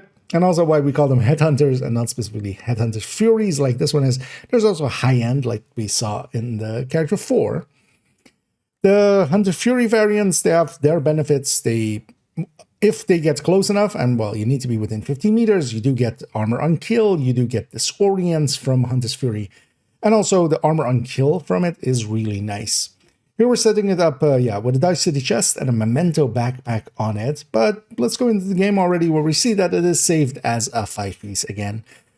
Again, just to give me all of the options that we would definitely consider here is actually twofold. Well, one is, well, threefold actually. We could just take another Vigilance backpack here. I could take a gift that is set up for Headshot, which I don't have in my inventory, but I could go and grab it from my stash. We can go with that Memento. That one definitely is in here, a Headshot modded Memento, and I actually keep one for crit chance, one with Headshot, just so I even don't have to like choose between them or swap out the mod or something, making it a little bit easier. The other option that we have is taking Dodge City Holster. That's why it also has the backpack there, of course, is that we can, instead of going the route that we showed it on the build picture, we can take the Dodge City Holster. And the Dodge City Holster fits a little bit better into the high-end one, as we discussed throughout that build showcase. And that's really the strength there, because here we have to give up our backpack talent, or basically the Memento bonuses, or the Vigilance for it, and we only really get that extended disorient range, which isn't that strong, but still, you know, this is the way that we have to do it if we want to get Dodge City in here. And the Dodge City really makes that high end. That's the strength of that high end. But then the armor on kill and such from Hunter's Fury is the strength of the Headhunter's Furies. So both really do have their place. On this character, I don't actually have the high end on them. Mostly because, yeah, the Headhunter's Fury, I find generally, if I'm really only gonna make one, I'm gonna lean towards the Headhunter's Fury for the playstyle there. Where the Dodge City, of course, we can have that in here also, but in kind of a diminished form. The Headhunter's Fury doesn't ever do the armor on kill and such that this can, and especially with 5 directives, this can be a strength for it.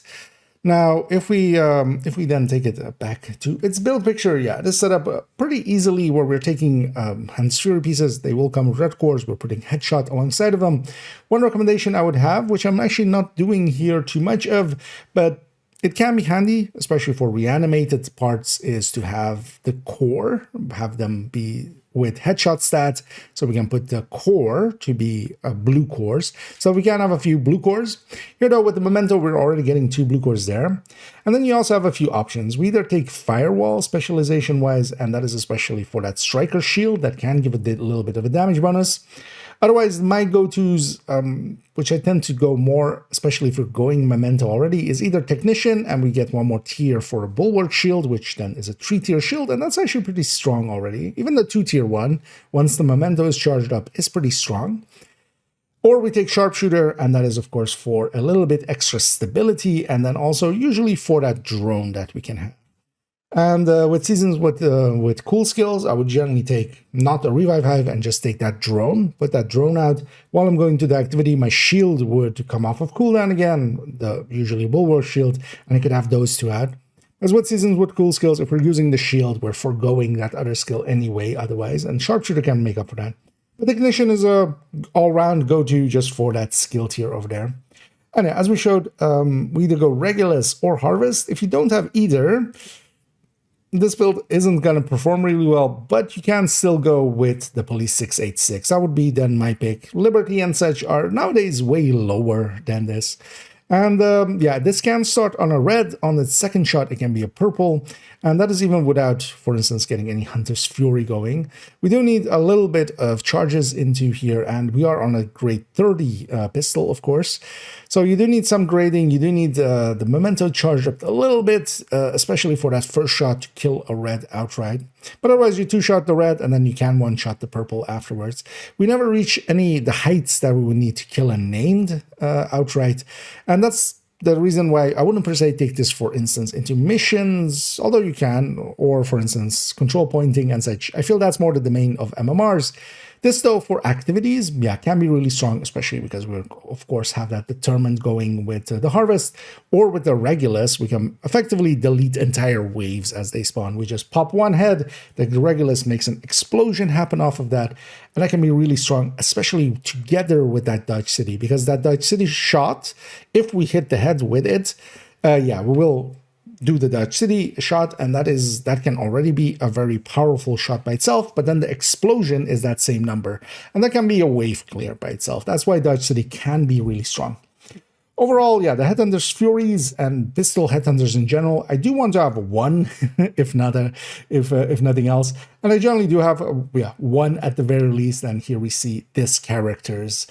I am going with Headhunter's Fury for going the high-end one, but I do also enjoy the high-end one. But yeah, if I'm picking one, and on this account, I am picking one, because we also have the Rifle Headhunter, as we saw a second ago, the Tech Tank one, and we'll see, and we also saw an MMR one, so we kind of have all of the bases covered. If I'm taking one pistol one, this is the one that I'll take. Overall, highly recommended, decently easy to put together. That Memento is just in retaliation, and we can just get it from backpack target loot. The Harvest is a little bit harder to get as it's a seasonal item. It is from for instance, the Krampus event that we recently had. You could get some, but it needs that special, it needs basically either the Hoarder in special mode or a special event to be going on, giving special items. This is considered one of the seasonal items. Regulus is, of course, available, well, recently was available from the Krampus events, and then also it is available through Iron Horse, so it is always gettable. You do want one of the two at the very least, and preferably you want to have both to make these kind of builds. But if you do, this is the go-tos for them. Either making the Headhunter's Fury, which can be set up in several ways, as we've seen, or you make the high-end. Both very capable builds, and I enjoy them quite often, and I tend to grab them quite often as well. And the new addition, at least to this character, and also, of course, to the build collection in general, is CoCo. We already saw a CoCo on Concentrate Company on character 2, and we actually saw variants of it on character 3 with the Tech Tank and drone hybrid, and also a combat medic on character 4 even. Here we're seeing a red again, and actually, yeah, we already saw a red on character 2 with Overdogs, and here, of course, if I'm showing a second one, I'm going to show it with Tinkerer, as we generally do. So here is the Tinkerer setup then with high ends, where we're taking then as well an FAMAS here as the main weapon killer, and then measured alongside of it, and the Sitar as weapons that I like. CoCo, as a new addition, has made it onto second account pretty quickly, which is impressive, and also several builds in the build collection. That is a testament to how actually effective it kind of is. As we saw with In-Depth recently, it can hold its own. The only thing with it is, of course, it needs to be in places where it can stack, and that's generally in a group setting. The difference for Concentrated Company in a group setting versus solo is humongous. I can totally understand solo players trying this out and going like, this doesn't work at all. Take it into even a random matchmate, and quite quickly, you might still find some places where it's not working out great, but you'll still get to max stacks eventually. But in a lot of places, you'll find that it actually works out really well. And yeah, you can get it stacked up pretty quickly in a group setting, and then it just retains its stacks for very consistent and long times. It doesn't, of course, compete with chest strikers in the places where chest strikers really can do its damage. But yeah, nothing else does anyway. But tipping skills, strikers, and CoCo were definitely kind of the 3 red builds I really did want to have on this account and on this character, as I enjoy all 3 of their gameplays. That does mean that yeah, this and the tipping skills, kind of the Praise, Negotiator, and HeadHunterFury, 2 builds that I enjoy as well, but they aren't up to the same specs, to the same power level, I feel, as CoCo and tipping skills. So yeah, they had to go and join Kelso, because yeah, it wasn't safe for them here anymore. Although of course I still have HeadHunterFuries on main account and such. But yeah, with the idea of second account is kind of my place where I gather all the builds that I enjoy, CoCo definitely was going to make it over there. Here we're showing it with Equalizer, Tinkerer on top. Of course, we can go with any of the other exotics as well. And going to the game, no surprise should be had there, where it is, of course, saved in its loadout slot as being with 5 pieces. I'm actually saving it as together with that Pestilence there. Pestilence is, of course, a really good weapon when it comes to for Concentrated Company.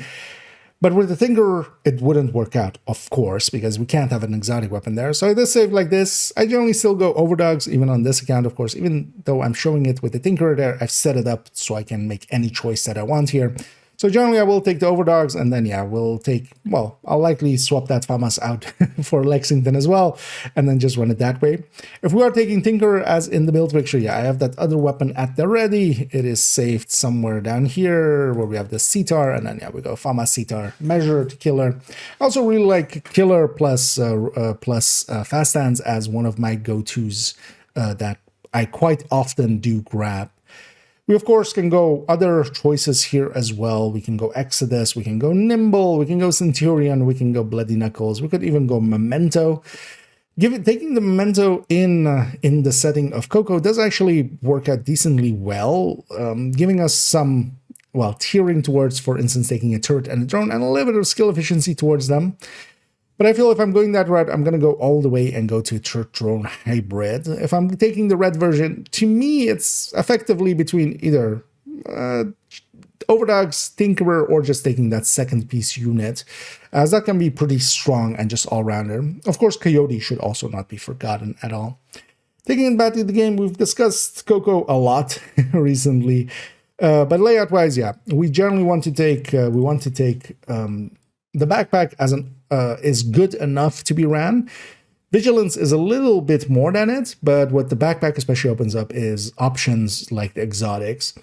And Vigilance, of course, can be lost, and while it is a little bit over 1%, 2%-ish ahead, but then also, especially at the start, it's quite a bit more ahead, about 10% ahead, because Vigilance is, of course, active from that first shot. When we lose it, we also lose quite a lot, and we lose about 15% of our build's damage. We don't want to take the chest ever at all, really, on Concentrated Company. Increasing the amount of stacks or enemies that you can put the mark on, so you can get stacks from that. 4 is already more than enough. Taking that to 8 at the cost of a damage talent, yeah, we're never making that choice. At least I'm never making that choice. But we can, of course, instead of the Equalizer, as with most of these red builds, it ends up being that if we're not taking the chest, yeah, we can take Equalizer, we can take Sacrifice. The case could even be made to go for instance, Pristine Example with Perfect Focus, even though, of course, then, yeah, we're making different choices a little bit. Overall, CoCo has been, very quickly absorbed and became one of my go-tos. It already feels like an old friend. And definitely wanted to have one on my second account for running around and with a coordinated team that I quite often play with, of just like, hey, grabbing some people from stream and we'll go do multiple missions, go do multiple things. This works out really well because it's retaining its stacks works to be that when we go, for instance, from an activity to another, where strikers would stacked start all the way at the bottom again, this actually starts a little bit higher. And in a group setting, I find it, depending on what we're doing, legendary and such, of course, yeah, it's fine. We can get those stacks. But on heroic, with a good team, it's actually kind of hard to reach that 100 stacks on striker. And then it's better to be kind of in the high stacks with a CoCo than to have no stacks at all with a striker. Although the thing is, of course, the reason we're not getting too much stacks on a striker is that we're killing still everything fast enough that we don't get the chance. But that still means that we're killing everything. It's kind of a first world problem that we're creating for ourselves. The builds are just too powerful, and yeah, we're killing even without needing those stacks, really. Overall, though, yeah, CoCo, well worth making. It is, of course, just red core pieces. Here we're taking the equalizer. We can put in either, yeah, we have a lot of options in what we put into the second piece. It could just be a unit, a secondary, or just Coyote, or Overdogs, or Tinkerer. All of those are reasonably gettable. Overdogs, of course, again, available from Retaliation as a blueprint, and that's the way I would go for it as well. If we're going for Overdogs, go Retaliation. Set your target to glove, do Hyena Retaliations. Over time, you will get all of the blueprints, or it might just drop from glove targeted. Tinkerer, again, is just from the manager mission, or the manager climax mission, and yeah, that will be an optional drop on any difficulty, or an option for it to drop on any difficulty, and then on Master, on the first clear per character, it's a guaranteed. So that one, if you have a good enough team, can actually be easier to get overall, but it's a guaranteed on the Master clear, but doing that solo is not likely to happen, and finding groups can sometimes be hard for it. Overall, though, well worth setting up a CoCo and messing around. But only really if you do play in groups. For matchmaking and such, it's more than enough. Solo, especially a full red one like this, I don't feel it works at. And that's kind of fine. It's fine to have a gear set that is very much set up for group settings. But if you do often play in group, very much consider one of these. And then on 511, we of course 511 with some 511, and together with some 511. And of course, if we're taking 511, we might as well take 511 together with some 511, and then 11 it with some 5. And of course, this build 5's a little bit, 11's a lot, but then when we 511 it all together, we do find that 511ing it is actually 511. And yeah, it isn't a 6-7, but yeah, it is a 511. Let's actually stop that right there. Enough yapping about 511s. Of course, as we go through and we went through the slots, and here on character 5, we do have a slot .11 along the way. So what else to fill that with than some 511s here? We're taking 6 pieces 511s. The boner brand bonuses, of course, go all only up to 3, but actually on the 4th, the 5th, and the 6th, you get 1,000 crit chance each. But yeah, no, of course you don't. This is a joke build, and it is very much one just to either, just have some fun with people when they inspect you, or to create a little bit of challenge for yourself. Way earlier on, we saw in character 1 a purple build that I actually enjoy running quite here and there, as it is kind of hard to get them through heroic missions. 511 setup like this, basically any 6-piece brand bonus here, especially because the brand bonuses aren't that useful to begin with on 511. We do get that 30% hazard pressure, which actually is kind of nice, but of course we're basically foregoing the brand bonuses or any gear set we would have. We still have the chest talent, we still have the backpack. I am taking a somewhat competent weapon here in the first sight, and all of that makes it so that this actually isn't as hard as the purple builds, for instance, to get through a heroic mission. It is actually not too hard to get these through heroic missions, even without modifiers, without any extra bonuses. Here, taking with the 6 pieces of 511, we of course are recoring all of them to be red cores, making all of these unicorns, the backpack and the chest, super unicorns. Now, actually on the chest, I don't have it with the red core that I would want. I would need it to be with crit chance, with crit damage, and then that obliterate. The backpack is craftable, the chest isn't. So this this is the best I have. So even after years of farming, I still do not have actually that piece. So strangely enough, it then also becomes a trivia thing of when people go like, oh, well, what does a person like you still farm for? Strangely enough, this. Things like this. And that's half the fun. Sometimes it's half the fun to just put something silly together. And yeah, of course, we are going with some protection over there and some Danny Arma over here with some cores and some Dario de Arma, and then also some Braun and some Waffenschaden. We are pairing it with the first sight here. I wanted to go with somewhat of a joke weapon, and then the joke here is, of course, like, this is something at first sight. I don't think it's love at first sight, not for me at least, but it is something at first sight. It is at least, it evokes an emotion. It's not just another striker. And yeah, just to be as shitty as we can be, we're also pairing it with a bell ringer there. We could, of course, go with something like Slayer or Cooler or even O'Carroll, even though O'Carroll is not per se a joke weapon. That one actually can perform decently well. But yeah, we are going with kind of jokey weapons, but still putting a quick step in because I still need to move and groove. Overall, if we take it into the game, we see that it is saved exactly as shown there. And yeah, with all 6 pieces here. And trying to get this chest actually is extra difficult because one of the things is that because of how many transmog items there are on from the 511 backpacks, because of course 511 is a real brand and there is actually a branding deal there. Because of that, we have a ton of all of these 511 backpacks that are a slight difference. So all of these are 511s, as we even see in this whatever language I've set it to here, we still can read the 511 there. Because it has that many, most of the drops, each of these is a separate instance in the loot. That's how the loot system works. For instance, Acosta as well, it has 3 different colors. Also, if you didn't know, Acosta has 3 different colors. Each of those colors is actually an instance within the loot pool, it seems. That's why you see Acosta backpacks more than, for instance, Mementos or not Negotiate, NinjaBag backpacks. The same is true here. When you farm for 511, you'll see backpacks more than anything else, which does make it somewhat feasible to get, for instance, a full red backpack, as we have here with crit chance and crit damage, as we can clearly see there. But this one, as its source, as it clearly states there, is crafted. And actually, this backpack took me more than 30,000 points. Well, maybe a little around 30,000 points. Watch points back in the day to craft, to deconstruct from a vendor 511 parts, and then craft for it. And that's a silly thing to do. Don't do that. That could have been another set of Habsburg pieces. That could have been another Lengmo chest, maybe. But of course, when you have everything else, might as well go a little bit silly and try to get, for instance, this backpack.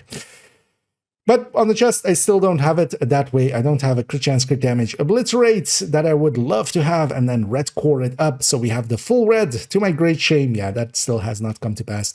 Because also, yeah, we do get more backpacks than anything else. Chests and other pieces are actually harder to get. All the other pieces are considered unicorns as well, as we are going for crit chance, crit damages, just so we can recore the core there, of course.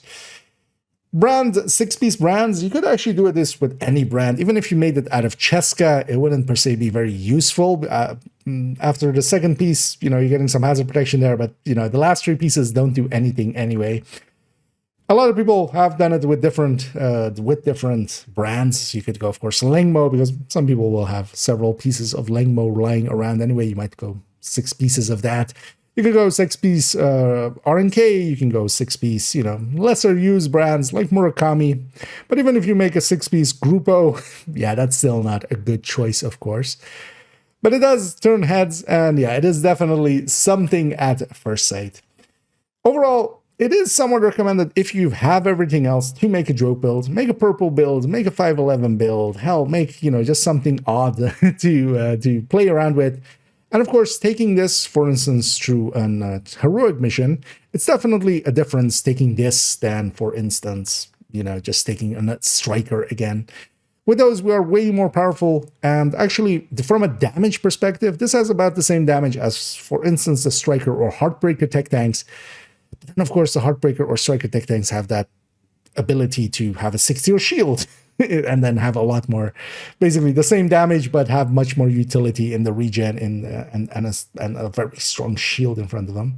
So something like this wouldn't per se be outright, of course, recommended. But, you know, for the person that already has made everything, yeah, join us on the silly end of things and, yeah, make yourself a brand-based or maybe it can be 511, maybe pick a brand, other brand that you kind of have an affinity with, or even make a purple build, or even go 6-piece improvised.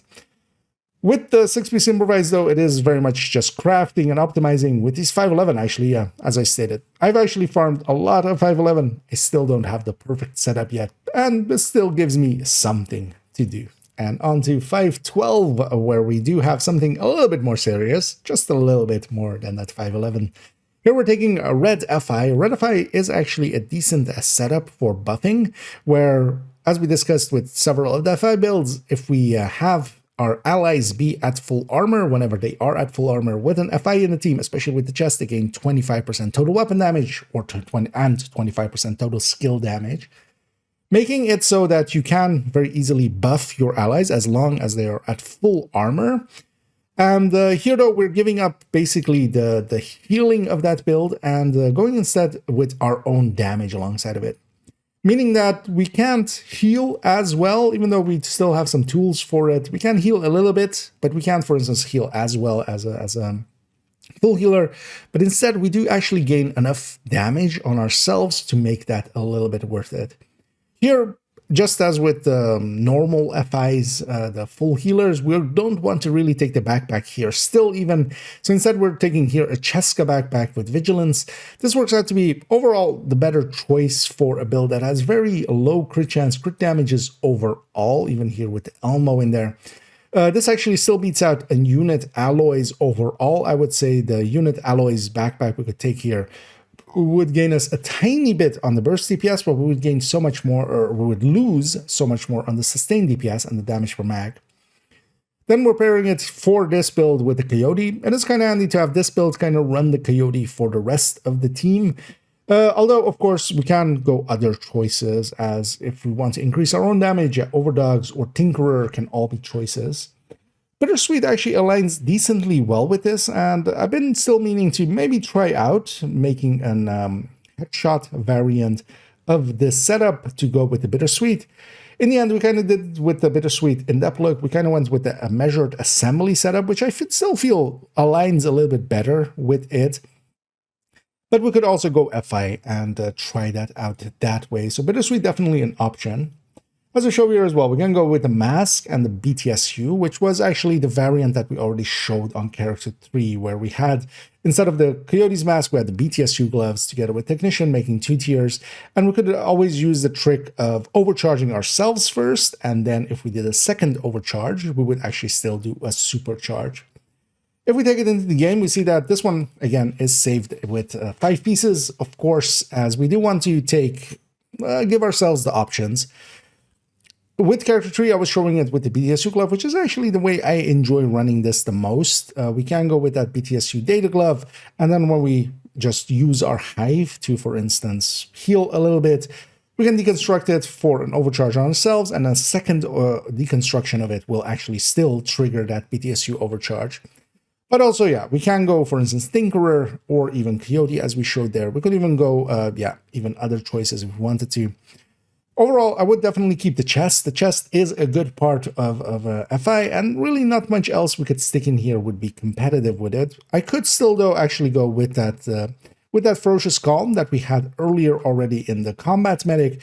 That could go in here as well and just give us that bonus alongside of the FI. And that bonus, of course, wouldn't be contingent on people, for instance, being at full armor. So there are some places where I have chosen to do that. Overall, though, yeah, this is a tiny bit of a healer, but much more of a buffer.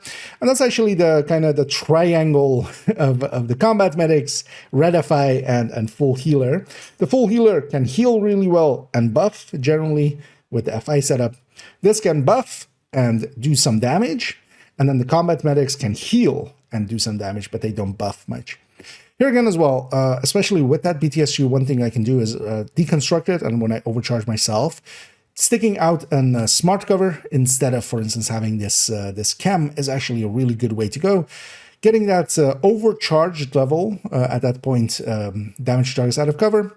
And one of the oddities with the smart cover is that it is actually, even though it shows its number going up and down when you, for instance, change in tiering due to Future Perfect, due to, for instance, overcharging with the BTSU glove, it actually instead is snapshotting.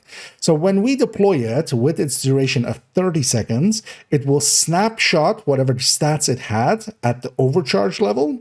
And for that full 30 seconds, it will be that overcharged amount of damage targets out of cover and weapon handling, which can be pretty nice. If used smart, the smart cover, if used smartly, will be working very, very cleverly.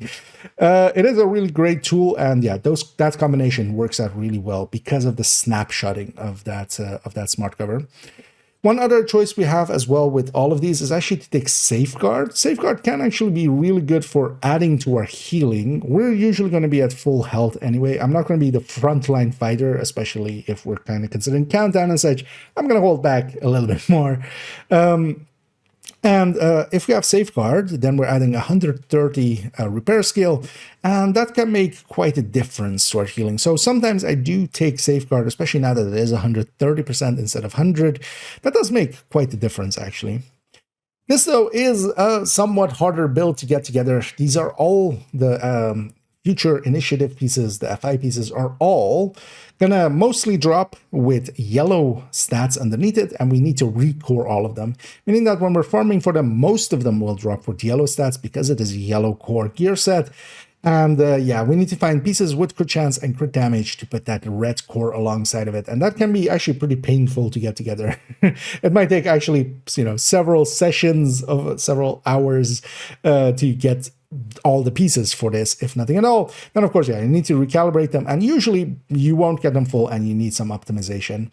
For the rest of us, we can kind of go with a lot of choices. Yeah, the backpack, either Cheska or Unit Alloys, Vigilance or Safeguard, and then, yeah, BTSU or Coyote would be my two picks, but you can, of course, also go Overdogs. Weapons-wise, it's whatever you want to stick there. Here I'm taking an Elmo. The idea behind the Elmo here is that I'll hit enemies. I'm not hitting too hard anyway. I'll get the shock rounds at some points. The shock rounds might make it so that I can keep some of my allies from losing their buff from me by not getting hit by shocking the enemies.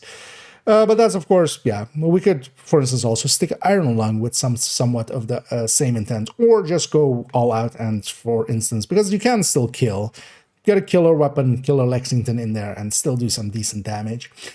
That's also why I'm sticking a Frenzy weapon here. Sometimes, actually, that does work out, especially in places where we have Pistolero on, for instance. Both of these weapons will be empty at the start. Generally, we will generate some ammo with OD, but this weapon would still actually be on empty, so I can pull it out in an emergency. We do need to go through a reload, but once the reload ends, I go into a Frenzy and then actually can kill something, usually. Overall, the Red-FIs are quite recommended. I would say the ODs, from a buffing perspective, in, for instance, Countdown and such, I would generally go that route. But there are places where we aren't getting enough kills, especially, for instance, some of the raids. And actually, some of the raids, having one of these is a really good idea. The damage that you lose on this one person, while they can basically still carry a door. They can basically, for instance, on the Boomer fight, you can still give them a corner and go like, hey, everything that comes out of that door, you still deal with that. And they can. But alongside of that, they're buffing everybody else. They don't have the healing, of course, and such. But generally what happens is when people get hit, they'll just met pack themselves back to full. So overall, these are worth having, especially if you find yourself in group settings quite often or in countdown quite often. And yeah, they are actually pretty potent and quite enjoyable also to run. It is a different playstyle. You are still trying to heal a little bit when you can, and you're trying to keep an eye out for your allies. So definitely a recommended one, but one that is harder to put together. Because of that, not per se a starter build, but especially if you already have tried out a bunch of builds, worth considering. And then on 513, we see that other buff build we were just discussing a second ago as well. Ongoing Directive, as I said, yeah, I like having my options here, and I like having kind of all the builds that I enjoy a lot on this character. And both having a Red-FI and having ongoing directive, I like both of them. In different situations where we can get a lot of kills, ongoing directive works quite well, and that is actually most things.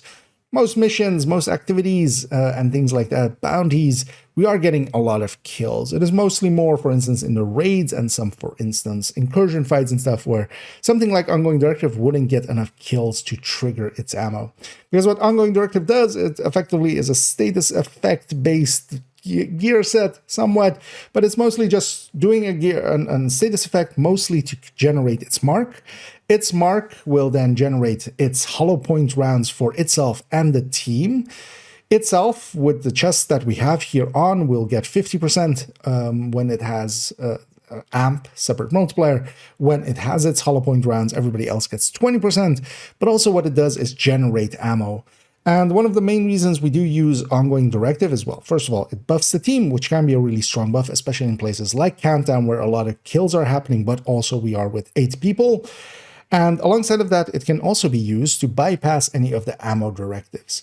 So the ammo directives of Pistolero and ammo hoarders, as long as the player that is running ongoing directive is marking enough enemies and getting enough kills that way, will generate ammo for the group. And because of that, just, you know, the group will have no issues. With Pistolero, we would generally need to get some ammo going. Sometimes we would take gunner for that, or several people running gunner, so we have some starting ammo, but usually we would just pistol as well onto, if we're just running into a mission, for instance, we would pistol onto the first few enemies and then generate, you know, swap over to our main weapons on the rest, and the ongoing directive at some point needs to get their ammo going. And yeah, once we do, that can basically bypass those kind of ammo directives. That's one of the strengths of ongoing directive. By itself, it is actually pretty strong. Overall, as long as it is getting kills, it is actually stronger than even high-end glasses and such. Because of that, it is a very potent build. Here we are showing it with Overdogs and also Wicked on the backpack. So we already saw a different one where we had Vigilance and Tinkerer. Tinkerer is definitely one of my preferred versions of this because we can have Sadist. We have really good weapon talents. We can have Sadist plus, for instance, Frenzy, or Sadist plus Pressure Point, or Sadist plus Vindictive with True having that Tinkerer. Here though, just to, again, as with a lot of these builds, show an alternate version. Instead here though, that first one is effectively being shown as with Tinkerer. This then is the Overdogs variant that is the alternate version. Here, if we're going Overdogs, actually one that we haven't been using much anymore, or at least I haven't been using much of anymore, which is the Carnage. Ever since Tinkerer kind of came in with Overdogs, or with Ongoing Directive, the other OD, I've been mostly just using Mark 46s with that, or MG5s. And the Carnage has kind of gone by the wayside. But if we're going Overdogs, the Carnage still makes sense because that perfect Sadist, 5% more there. Especially on Negev being good enough of a weapon, it is high enough in the burst and sustain tables to be worth considering.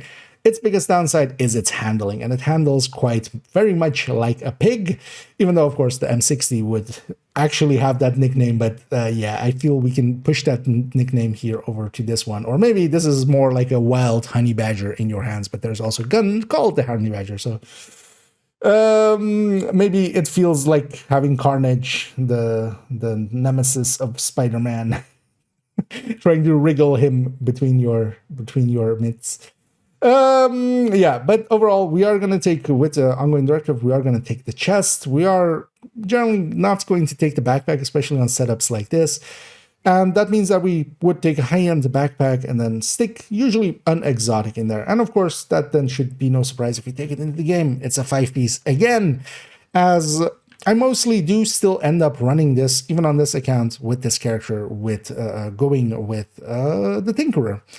And because that is my preference, I also don't have it even saved with the Carnage. If I want to go that Overdogs variant, I'll go and grab a Carnage from the stash, or just forgo it and just still run the Mark 46. Mostly because ever since we don't really need to use the Negev or what the Carnage is based on, that Negev, it handles it really poorly. So I'd rather just give up a little bit of damage, go with the Mark 46 that I prefer a lot more. So generally what I do end up running it with is that Tinker. We can of course also go Overdogs, we can go Coyote, Centurion, again, the whole shebang of exotics we can take. Generally, we do want to keep the chest on. The chest is a good part. Glass is actually still a little bit more damage because, of course, instead of being what this is taking a 20 to a 50, that glass would be a 30% separate multiplier. So it would be a 1.2 times a 1.3, which is, of course, going to be more than a 1.5. But the glass isn't per se worth it. Also, if we were to take glass, we don't want to take the backpack. That would mean we forego one of the exotics. And all of the exotics are pretty strong. A lot stronger than that difference between glass would be. So we do always want to take the chest effectively, except for the triple tick variant where we didn't, of course. But there we have our reasons because the glass would apply to all of the ticks. Here we don't really go for the bleed at all and such. That is not a consideration here. The bleed is just to trigger effectively the mark consistently. And for that, we don't need much out of it. We don't need any status effect. We don't need the backpack. And most of the time as well, as you can see here, I don't even actually have a skill equipped that is towards the status effect side of things. I end up running this quite often with Survivalist, especially because of the bonuses to my allies. When we are running Survivalist, all of our subgroup, our teammates in a 4-man, they do get 10% to status affected enemies. And of course, most of the time, they're going to be bleeding because of the hollow point runs that we give everybody. So Survivalist is a really good choice for that. But also sometimes I do go Gunner to get that starting ammo going if nobody else is Gunner. But quite often if there's a Striker or other TT members, of course, around, then they'll generate or they'll be Gunner and they'll generate ammo. To a degree that my skill is actually just a normal pulse. We could, of course, go, for instance, Banshee with the Gunner. We could go Foam or Blind the Firefly. But I find the grenade from Survivalist to be more than useful enough, especially if I do get to open the fight. And if I'm running Gunner, I'll just do it with the Foam grenade instead. With ongoing directive, you basically just need a status effect just at the start. Once you get the mark, the rest of it will then happen through that bleed effect that it has. Overall, though, I would, again, recommend setting this one up as a 5-piece. You just don't take the backpack. And then on the backpack, it's nice to have it to be free talentable. Both Wicked and Vigilance make a lot of sense. Wicked will have really good uptime, but is only 18%. If you can get decent uptime out of Vigilance, which I feel in a lot of places I can, Vigilance is 25%. And also, effectively also from the first shot. Because, for instance, if we take it into Countdown, we have the countermeasures there could be that you can't do status effects until those global countermeasures are disabled. That would mean that if we're fighting the Hunters at the start and the status effect countermeasure is up and we haven't disabled it yet, I can't actually trigger Wicked for that fight, so I'll be a lot weaker. So sometimes even on the spot, after the load-in and seeing which countermeasures we have, I might actually just quickly go in and swap this out for a Vigilance.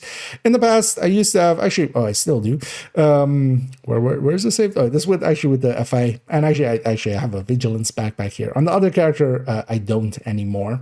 So it is actually handy to have, for instance, this is the Vigilance backpack of the FI that we saw a second ago, and that one can go in this build, of course, and swap it out to become a Vigilance really quickly.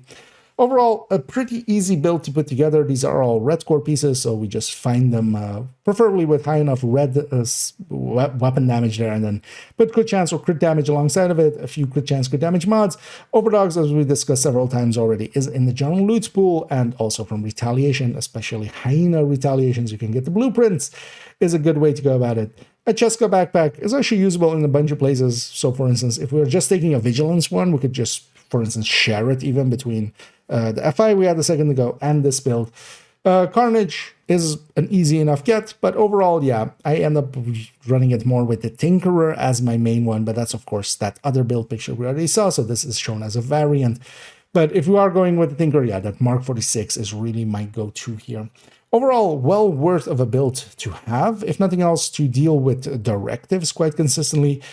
A lot of the times in teams, we will try to have an ongoing directive in there just so we can have either ammo hoarders or pistolero or even both in Summit on, and completely bypass them with this and not even care about it too much, making that a free directive, even though of course one person is kind of stuck on a little bit lower damage of a build. But this isn't low damage to the same degree as, for instance, that Red-FI is. This still is a hard hitter. This can still kill for itself. It is a little bit weaker than a striker, definitely, but not to a severe degree. Well worth having, and one of the core builds that I generally do put together on for instance, on my third account, I have also an ongoing directive there. It is one of the core builds. I highly recommend it, and I feel everybody should have one at the ready. And then, of course, towards the end of the line here on 514, 515 are both going to be tech tanks, and on this character, as I kind of said, I kind of like having the builds I enjoy running quite often. And as we went through a lot of the tech tanks, I brought up quite often the Striker and the Heartbreaker tech tanks as being my go-tos, so both of them are represented here. First, we'll see the Striker tech tank here, although this one is then shown as its build picture as the Tempest one. But actually, the difference between the two isn't too large, because one thing you can have is just, if you, nowadays, with the same stats on it, stick an equalizer in there, change this shield over to a Crusader, you go from the Striker Tempest tech tank to just an AR tech tank, or whatever weapon you want to stick there. And that's also my preference as well for having that Striker tech tank set up in this way. Here though, we're showing it for the Tempest, so we are going with the DNH chest with Obliterate.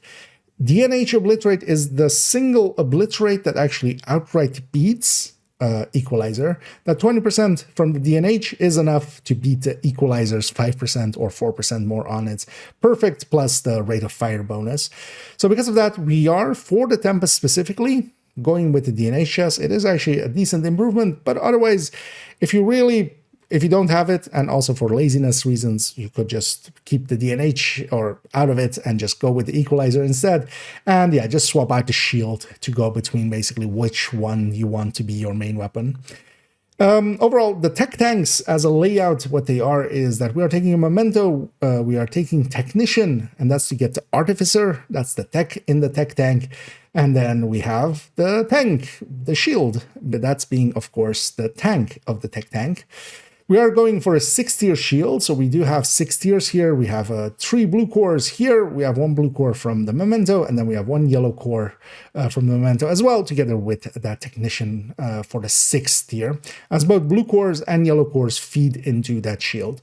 Only yellow cores feed into the Artificer, so that one is 2-tier here. But then also, we're kind of making use of all parts of the Memento. That's the ideology behind the tech tanks, is basically we're taking the weapon damage, we're also taking the regen, but also the skill efficiency and such from the yellow side of that Memento, because that's feeding into that shield's health amount, and then also to our repair amount from the Artificer. The Artificer, even while on your back, without being deployed or anything, every 10 seconds will send a charge that will heal the shield for this percentage amount, so 42% at full Memento stacks. And of course, when we have something that is basically at 17 million here, once the Mementos shot up and we get that skill efficiency, which does feed into skill health, we see that the shield is 17 million. Yeah, 42% of that's a lot. That's we're doing 8 million-ish or more even yeah, and that's going to be the amount that we heal every 10 seconds. If we kind of take that to per second, that's an 800k regen. And yeah, no regen build that is regening on the person itself is gonna reach even close to that, of course. That's the idea behind it. That makes for a strong shield, and then the rest of it we basically put towards the damage. So we have a bunch of crit chances, crit damages, we have some red cores, and then the gear sets especially to kind of feed into damage. Strikers and Heartbreakers both work really well for that. Here we see the Striker variant. If we go and take that into the game, it is actually saved as shown there, and then also with the weapons as shown there, because of course here I've kind of set it up where the AR and the ACS I would like to have for the AR version of it. If we just swap this basically to be a Crusader, they're kind of here, even though I would likely swap this CTAR to a Lexington just for effectiveness. And then I would just, instead of that DNH chest, I would take it to this, and I have both versions. If I'm going with AR, I'm likely gonna give up on on the Tempest there, and then of course take a quick step. And yeah, this is then just a normal striker TechTank. Yeah, we'll even do that. So having one means you basically have both, as yeah, going back is as simple as the Tempest goes in and the Bulwark Shield goes in. And you can even keep it to the equalizer, but yeah, that DNA chest does give us a little bit of a bonus. As the Tempest variants are actually pretty strong, and I really do enjoy them quite often. Even, for instance, running Legendary with them, Legendary Summit and such, I've taken to, yeah, just running it with these Tempest TechTanks. And they work well enough for that. You still need to position well and such because the shield is tanky. The player, the character behind it, not so much. Not to the same degree. We do have 1.6 million armor, but that gets eaten up really quickly. But with good positioning, you can very easily actually work yourself through some legendary rooms and such, and I've been enjoying it, for instance, for that. But in general as well, this can deal with 5 directives pretty well, because pistolero or ammo hoarders both can be negated by that pistol being used.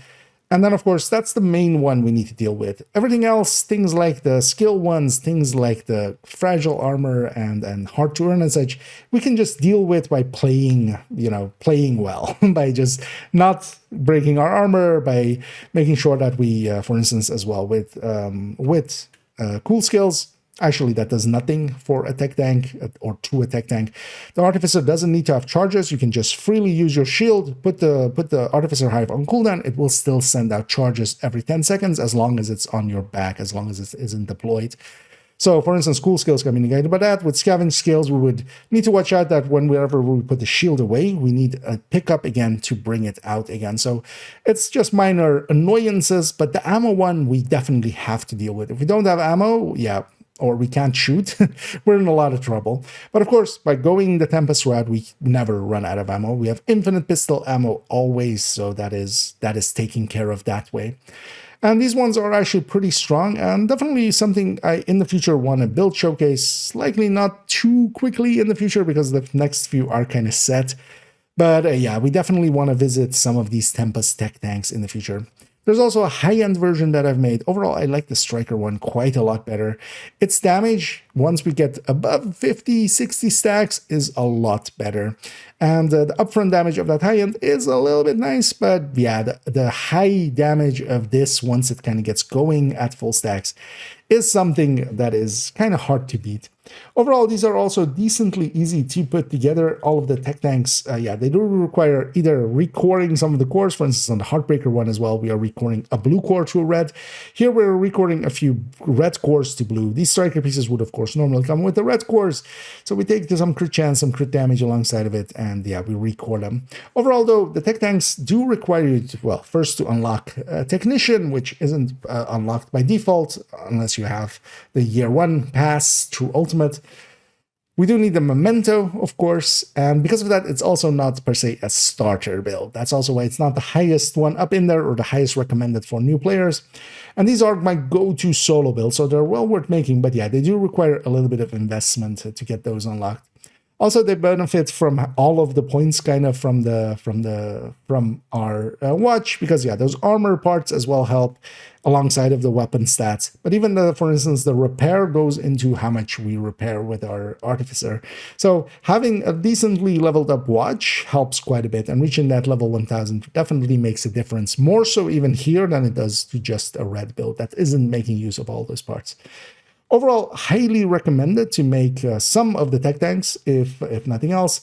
This, of course, being the Tempest one, and we really do need the Tempest for it. We can kind of go with, for instance, with high end, we can go, for instance, with Card 45 and such. We wouldn't want to keep Intimidate or Obliterate at that point. We would go Intimidate because we wouldn't have the fire rate to trigger Obliterate, but also we wouldn't really have the fire rate with the Card 45 that isn't, a full auto Tempest at 700. We wouldn't have the fire rate really to get striker stacks going. The Tempest, of course, is available through the Pact Climax mission, the Tidal Basin toggle. It is also, as with all of those items, it is a chance to get it at any difficulty. The first time clear on Master will guarantee getting it on that character, on a character. And yeah, that can be a way of getting it pretty quickly, but that mission isn't per se too easy, but there are a lot of good modifiers for that season, especially Zealot can be used to even solo that mission if you have the patience and have the skills. Overall, though, Tempest is worth getting. Also, it is available from Summit Floor 100, which is also cheesable, but yeah, it depends on if you have somebody to help you cheese it with, or if you have the capabilities yourself. But getting the Tempest kind of core to these builds, as yeah, the Tempest opens up really those options because it is the only full auto pistol that we get, and one that really is needed to make this striker bulwark tech tank work. Overall, though, if you are considering it, yeah, it is doable, of course. You can, likely, if you LFG, looking for groups through some Discords, or even sign up, for instance, with some of the places that do community/Sherpa kind of runs, you might be able to find somebody that can help you out with that. Well worth getting, not per se a starter build, but especially if you enjoy tech tanks already, well worth considering going this Tempest route and getting, for instance, 5 directives going and, yeah, leveling up a little bit more. And then we have that other variant we were discussing a second ago in the Heartbreaker tech tank. Between the Striker and the Heartbreaker tech tank, there is, on the tech tank side of it, not much of a difference. We are still taking a Memento. Here we're taking a Cheska piece alongside of it. Instead of course, that Equalizer, we do want to check the chest of Heartbreaker, so we are making that choice. Still, of course, Technician for that Artificer, still a shield there, and we're still tech tanking to the same degree. Actually, the numbers are exactly the same because overall, that side of things doesn't change. But then instead of taking Striker and that Obliterate chest, here we're taking Heartbreaker instead. The benefits of Striker is that it stacks more consistently. Because of that, overall, it does more damage. The benefits of Heartbreaker is that it has that bonus armor, and that can be a really good opener. You do need to really stack with the ACS, though, when it comes to the Striker one, or the Heartbreaker one. The Striker one can get away with just running the main weapon, and that's what I enjoy about that one a lot. And of course, as well, we can set it up, for instance, with that Tempest variant that we saw. I wouldn't per se take the Heartbreaker to be that Tempest variant, because mostly as well, here we do want to have the linked laser pointer, that pulsing effect that we get. We're running Technician already anyway for it being a tech tank, but it's pulsing without, for instance, needing to hit headshots, especially not everything has a head. All of the turrets, all of the Warhounds, mini tanks, and all of those, they don't have heads. So it is handy to have that linked laser pointer there.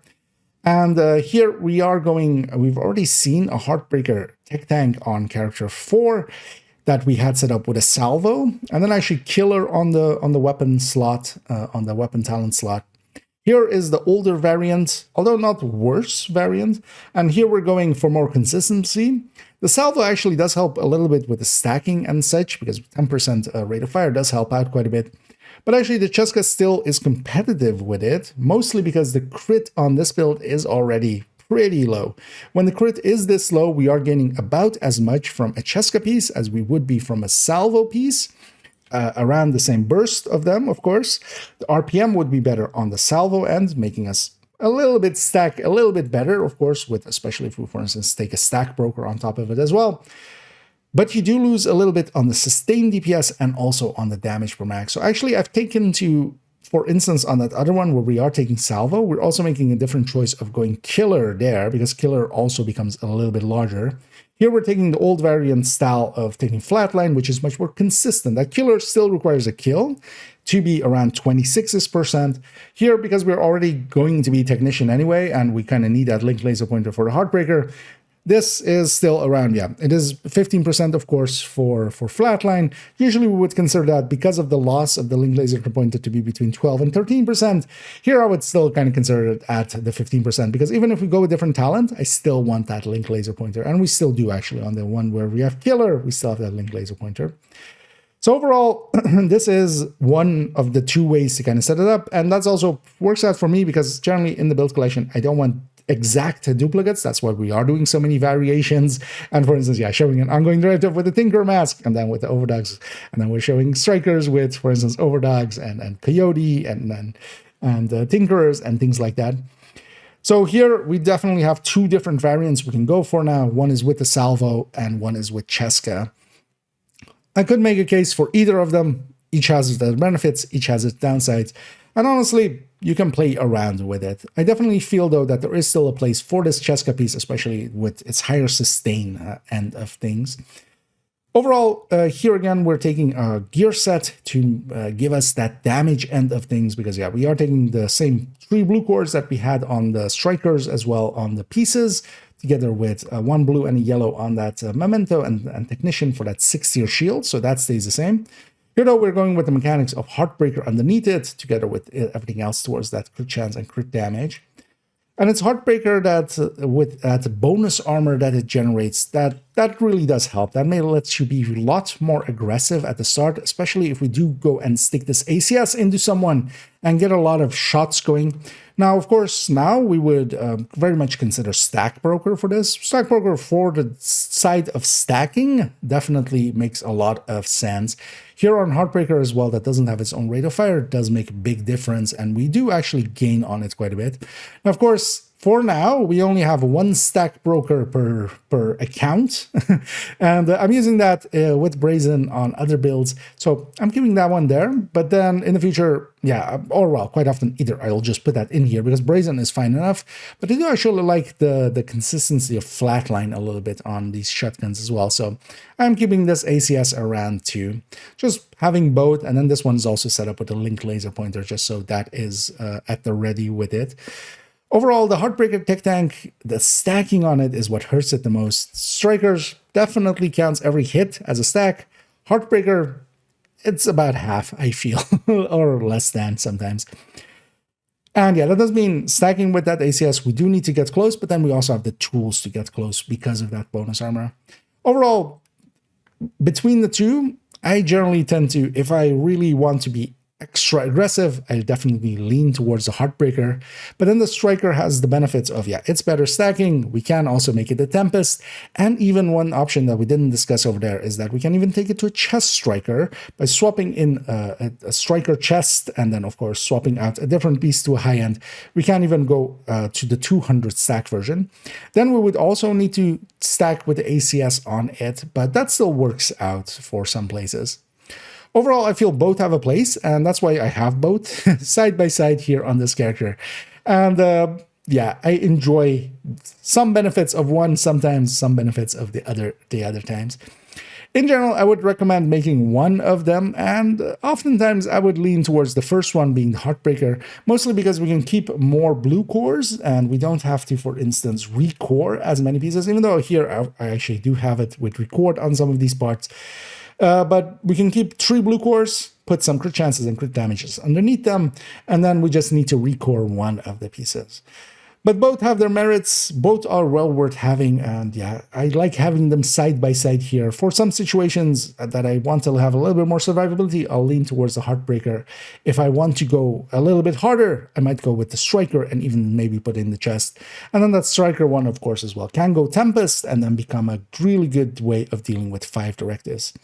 All worth having, and yeah, the Heartbreaker or the tech tanks in general are my go-to solo builds, and the thing that if I'm running solo most of the time, if I'm not testing something else, I'm going to be landing on one of them.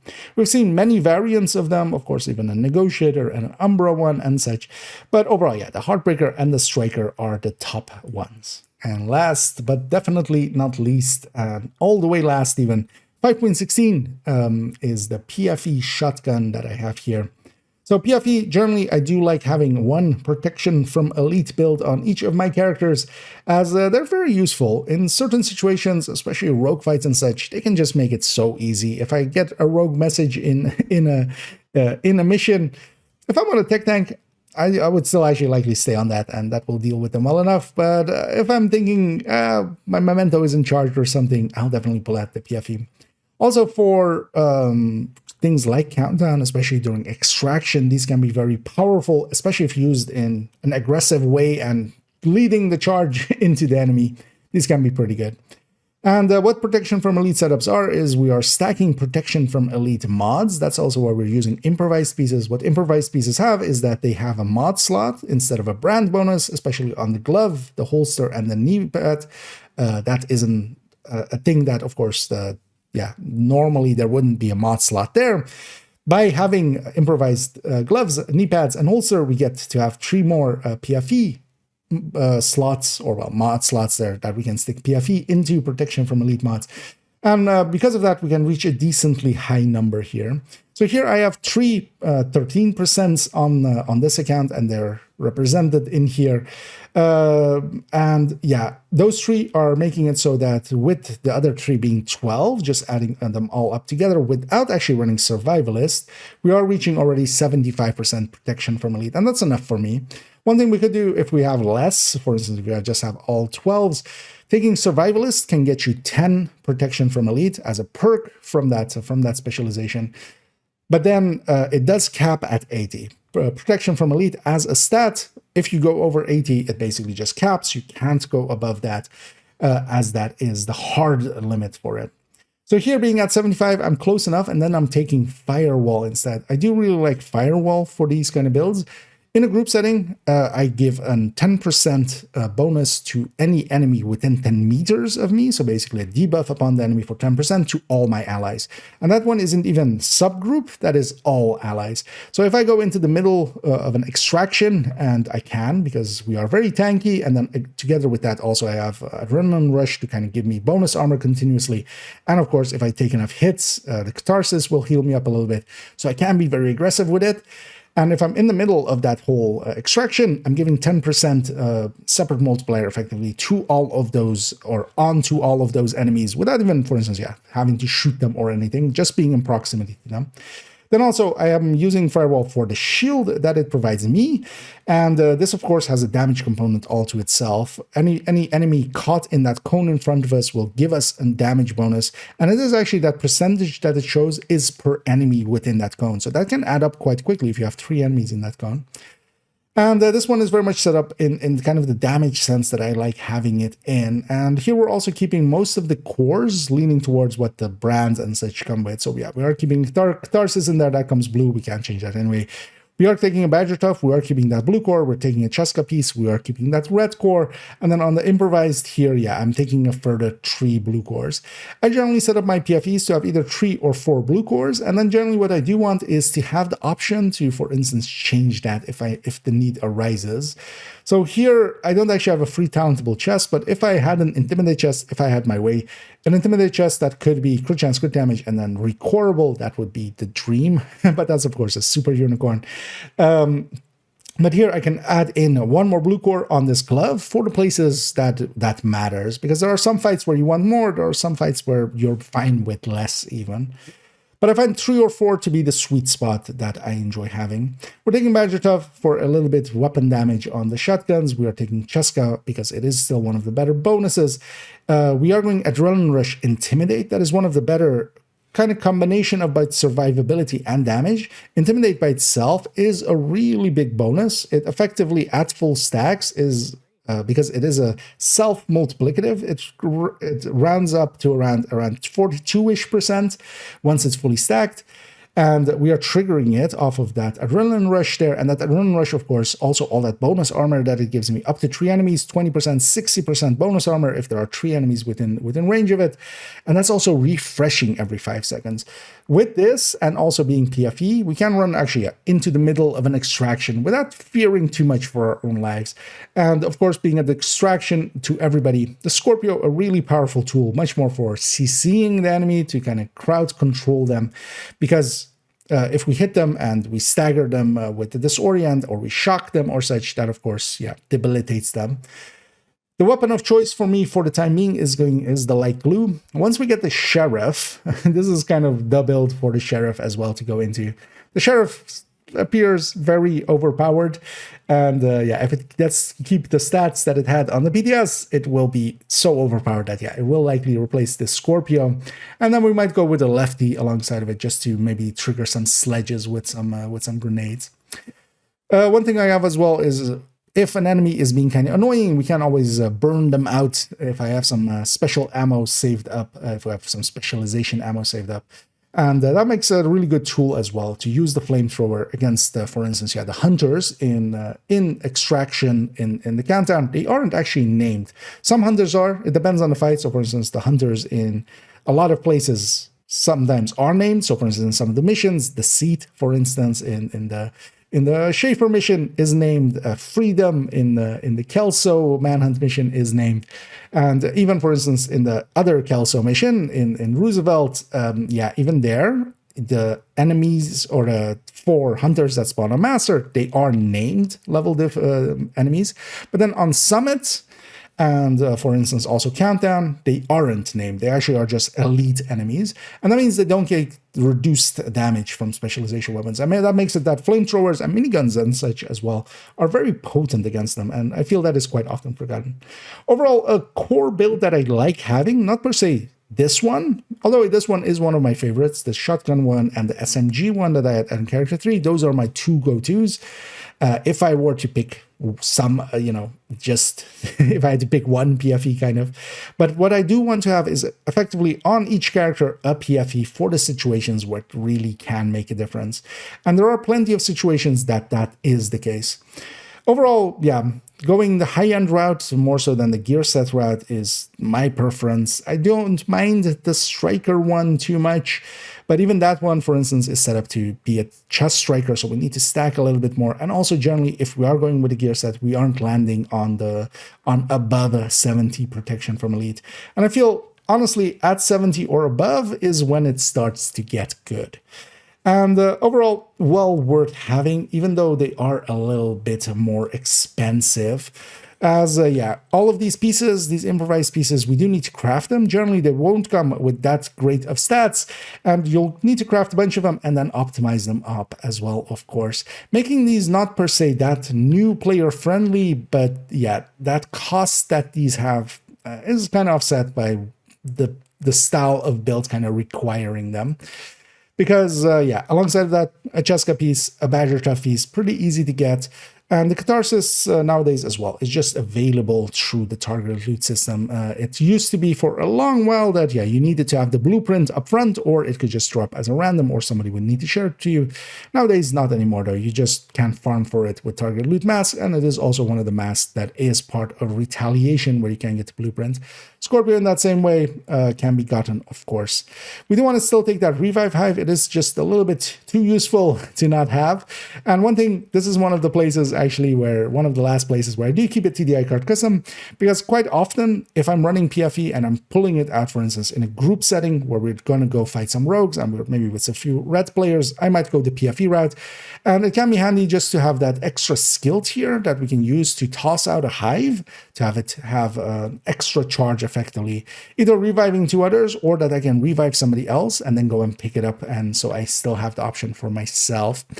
And yeah, this 12% damage bonus per enemy, that is very strong. If we can get multiple enemies within this forward cone of the shield, yeah, that actually ups our damage by quite a lot. That's why, while Survivalist is the de facto kind of simple choice for PFEs, especially if you can get a few 13s, and I would say 75 is kind of my minimum.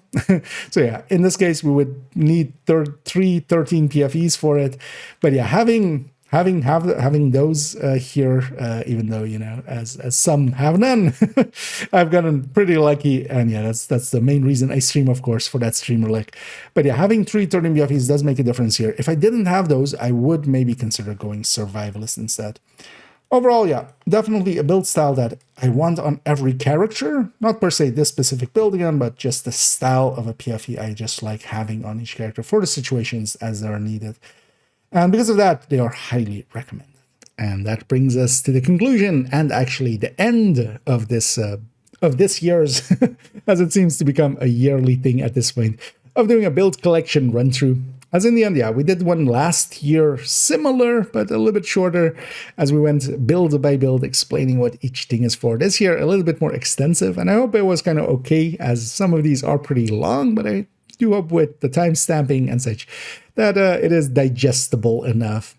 As yeah, I do like rambling about builds and such. So I'm in my place, but yeah, I hope everybody else enjoyed it too. And yeah, we've gone now through all my characters that are represented in the build collection. I do have actually more characters than that, and yeah, we won't per se run through them. But one thing I do want to look at in the future as well is in the build collection, maybe adding in some hardcore builds as well, even though I don't per se run that many different things on hardcore, I end up basically just taking tech tanks and just putting a revive hive in there instead, basically, as you do kind of need that. And but I wouldn't mind actually adding in maybe an hardcore folder in there, and yeah, maybe getting back into hardcore a little bit and maybe making some builds over there and altering them a little bit to fit that game mode a little bit better. Making a folder would also, yeah, incentivize me to kind of go out and play that mode a little bit more, because I do definitely enjoy hardcore, but I haven't been playing it much. So in the future, we'll likely add that in and maybe add in a few more recommended folders for other gear sets, especially because I feel while we do have Negotiator and HeadHunterFury, I feel nowadays Tipping Scales and CoCo would be well deserving of another folder there as well. But that'll all come in the future. For now, the build collection is, yeah, has been fully updated for a while. There's a lot of X builds at the bottom, as yeah, we added a lot to that list as we removed a bunch from the build collection to make place for new things, of course, new toys, and we added in several new builds, of course. And yeah, from here, it'll, of course, keep going on and on. The build collection is ever growing, ever changing. It is its own living thing almost. As with each season, we'll keep adding, removing, and yeah, changing stuff as we please. So likely we'll revisit in similar fashion next year, as yeah, we feel we've started a yearly tradition at this point with this now. And up till then, yeah, I will definitely, of course, for next season or such, if we have some updates to the build collection, we'll just do a shorter variant of just doing a build collection updates, just talking about the builds that changed instead of going through the entirety of it, the in-depth as we did here, of course. But yeah, that's all for in the future. Also in the future, I definitely want to yeah, finish up that modifier only tips, as we've put that one off quite often. Although actually, likely by the time you see this video, it has already been out. And yeah, we will definitely also go into retaliation only tips. I've taken up to continuing writing up the descent guide, so hopefully in the future we'll also go to that. And yeah, the next build showcase will likely be the full healers, as I want to cover both measured assembly and future initiative both together, just to yeah, have enough meat on the bones to do a full build showcase with them. If you did enjoy this video, please do any and all of the algorithm things down below. It does help out. So I'll do that little bit of shilling here. I hope to catch you all in the future. And as always, have a good night.